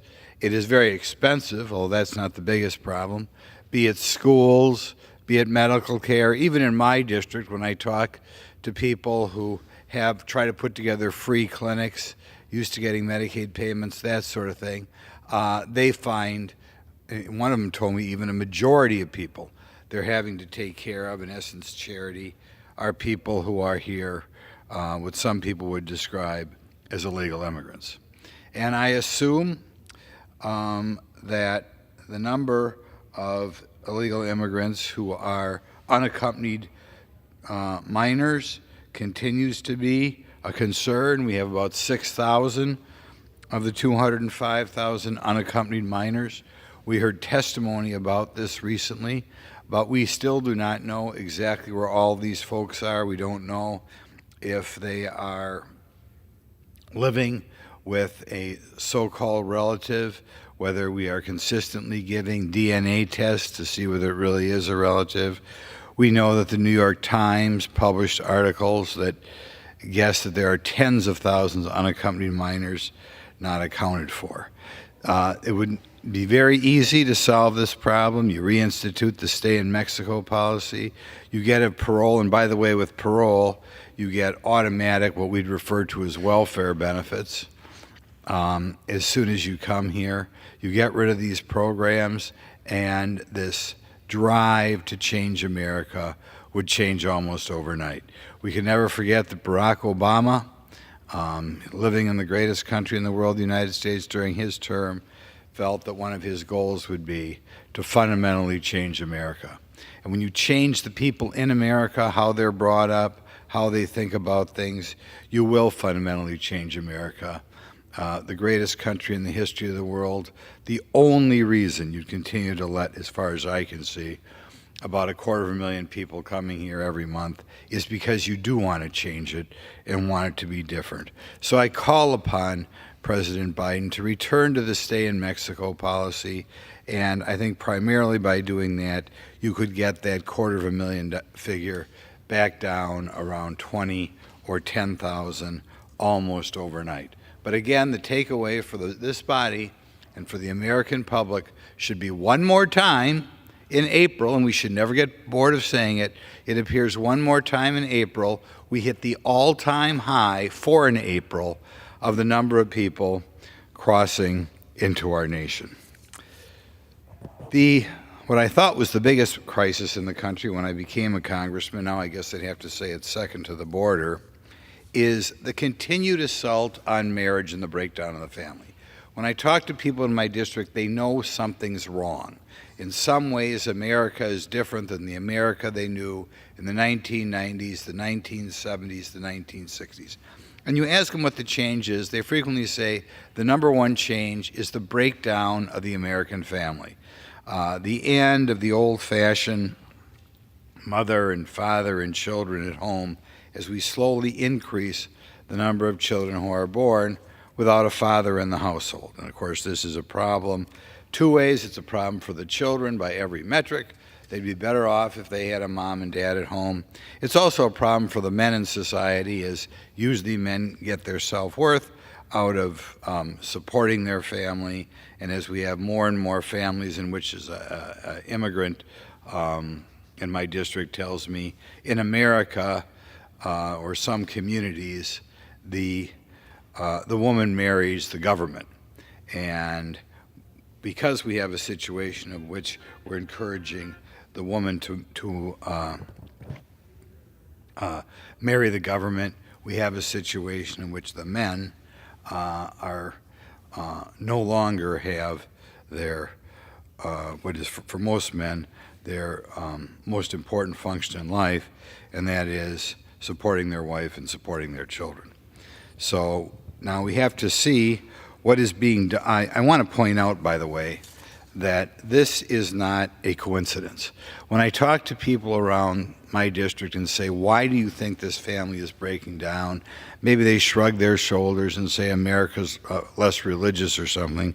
But they have to realize there are people all along who want the breakdown of the family. That is their goal.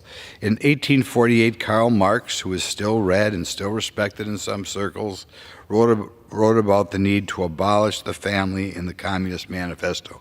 He did not want children being raised by parents. He wanted the government to assume that role. I think it is not a coincidence that in the 1960s, at the time of great subsidy of fatherless homes, was also a high tide for feminism. And Kate Millay, a very important feminist that I think some young people don't know, said that destroying the American family was necessary to bring about the left-wing cultural revolution. So I think today our children are sometimes thought that the feminist movement is a positive. We can't forget during their power of the 60s, their goal was to destroy the American family. We remember a few years ago, at a time when so many congressmen in this institution would show up at places where Black Lives Matter was having a rally or carrying signs, that at that time, before it was taken down out of embarrassment, they said, that they were calling upon the end of the Western prescribed nuclear family. So let's not forget that despite the fact that on their website, where Black Lives Matter was calling for the end of the nuclear family, dozens, perhaps hundreds of people in this body showed up at places showing support of Black Lives Matter, as well as the chief executives of our largest corporations frequently giving money to Black Lives Matter because apparently they thought it was the trendy thing, the way America was going. Last month, in another bit of evidence that the hard left likes to believe the nuclear family is outdated, there was a Supreme Court decision dealing with adoption laws, and this wasn't the reason for the decision. The decision wound up being unanimous, but Justice Jill Karofsky of the Wisconsin Supreme Court, and in Wisconsin, our Supreme Court justices are not partisan elections, but everybody knows who the Democrat is and who the Republican is. So the Democrat, relatively new justice up here, writes that the notion that the marriage serves as the foundation of society is at best outdated and at worst misogynistic. Think about that. In a state like Wisconsin, where frequently Republicans win statewide, we have a U.S. Senator Ron Johnson here, but a woman got elected to the Wisconsin State Supreme Court, and here she declares that the notion that marriage serves as the foundation of society is at best outdated and at worst misogynistic. Letting the cat out of the bag, the goal of the left is to destroy the American family. Now, how is President Biden responding to this in his proposed budget? There are many programs out there which are made available as long as there's not a breadwinner in the family, particularly as long as there is not a man in the family, which I think they're really aiming at, then those programs kick in.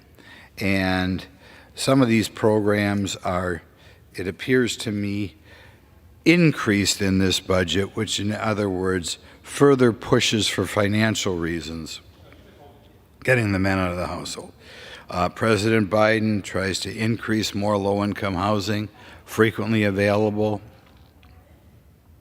to one-parent families, not to married couples, earned income tax credit, a horrible program which was begun actually or pushed by a Republican, Jack Kemp, but another program which discourages marriage, SNAP increases, discourages marriage, things like Pell Grants, a program much easier to take advantage of, college scholarships, if you don't have a two-parent family at home.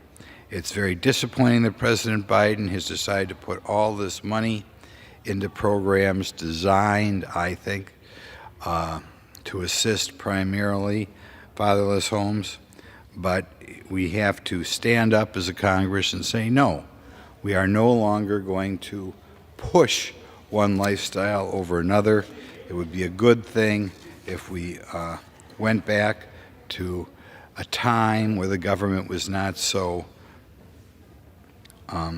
putting their thumb on the scale as to what type of family you have.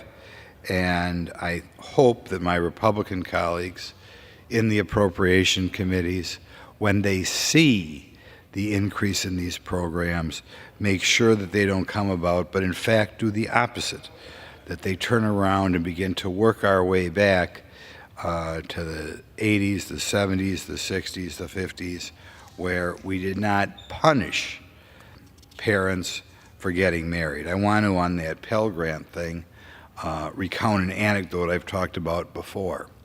I have spoken about this topic for over 20 years now, and I once was speaking to a group of primarily senior citizens. It was during the Tea Party thing, and they were older people, and I went through all the programs that you lost if you married a guy with an income. And I talked to, there was a young gal in the working at that time. Most of the people, those familiar with the Tea Party movement, know a lot of the people that were older, but there's a young gal. And I asked her what she thought about my speech and all the benefits out there to discourage people from getting married. And she told me, she said, you know, me and my husband, we got married before he had a child, but none of my friends got married. They get free college. And I realized even then that the 24 or 25-year-olds, they had it figured out. They had, sadly, I think in the long run it's not to their benefit, but they already realized that the goal of the American government was to discourage marriage and do what they can to give programs based upon the idea of having not a man in the family. So my hope is that we begin to work our way back to a time where the two-parent family, now they're wonderful parents raising children in all sorts of circumstances, but no longer create a situation in which there are incentives to keep the man out of the household. My final comment, we had some votes recently with regard to American aid to Ukraine. And I believe that once we have gone down the path we've gone down, we cannot allow Ukraine to collapse. That being said, it bothers me that to this day the Biden administration does not talk about trying to end this war. Okay, we have two countries that are actually very closely related. In my district, when you run across someone that's Russian, they very frequently have a spouse from Ukraine or the other way around.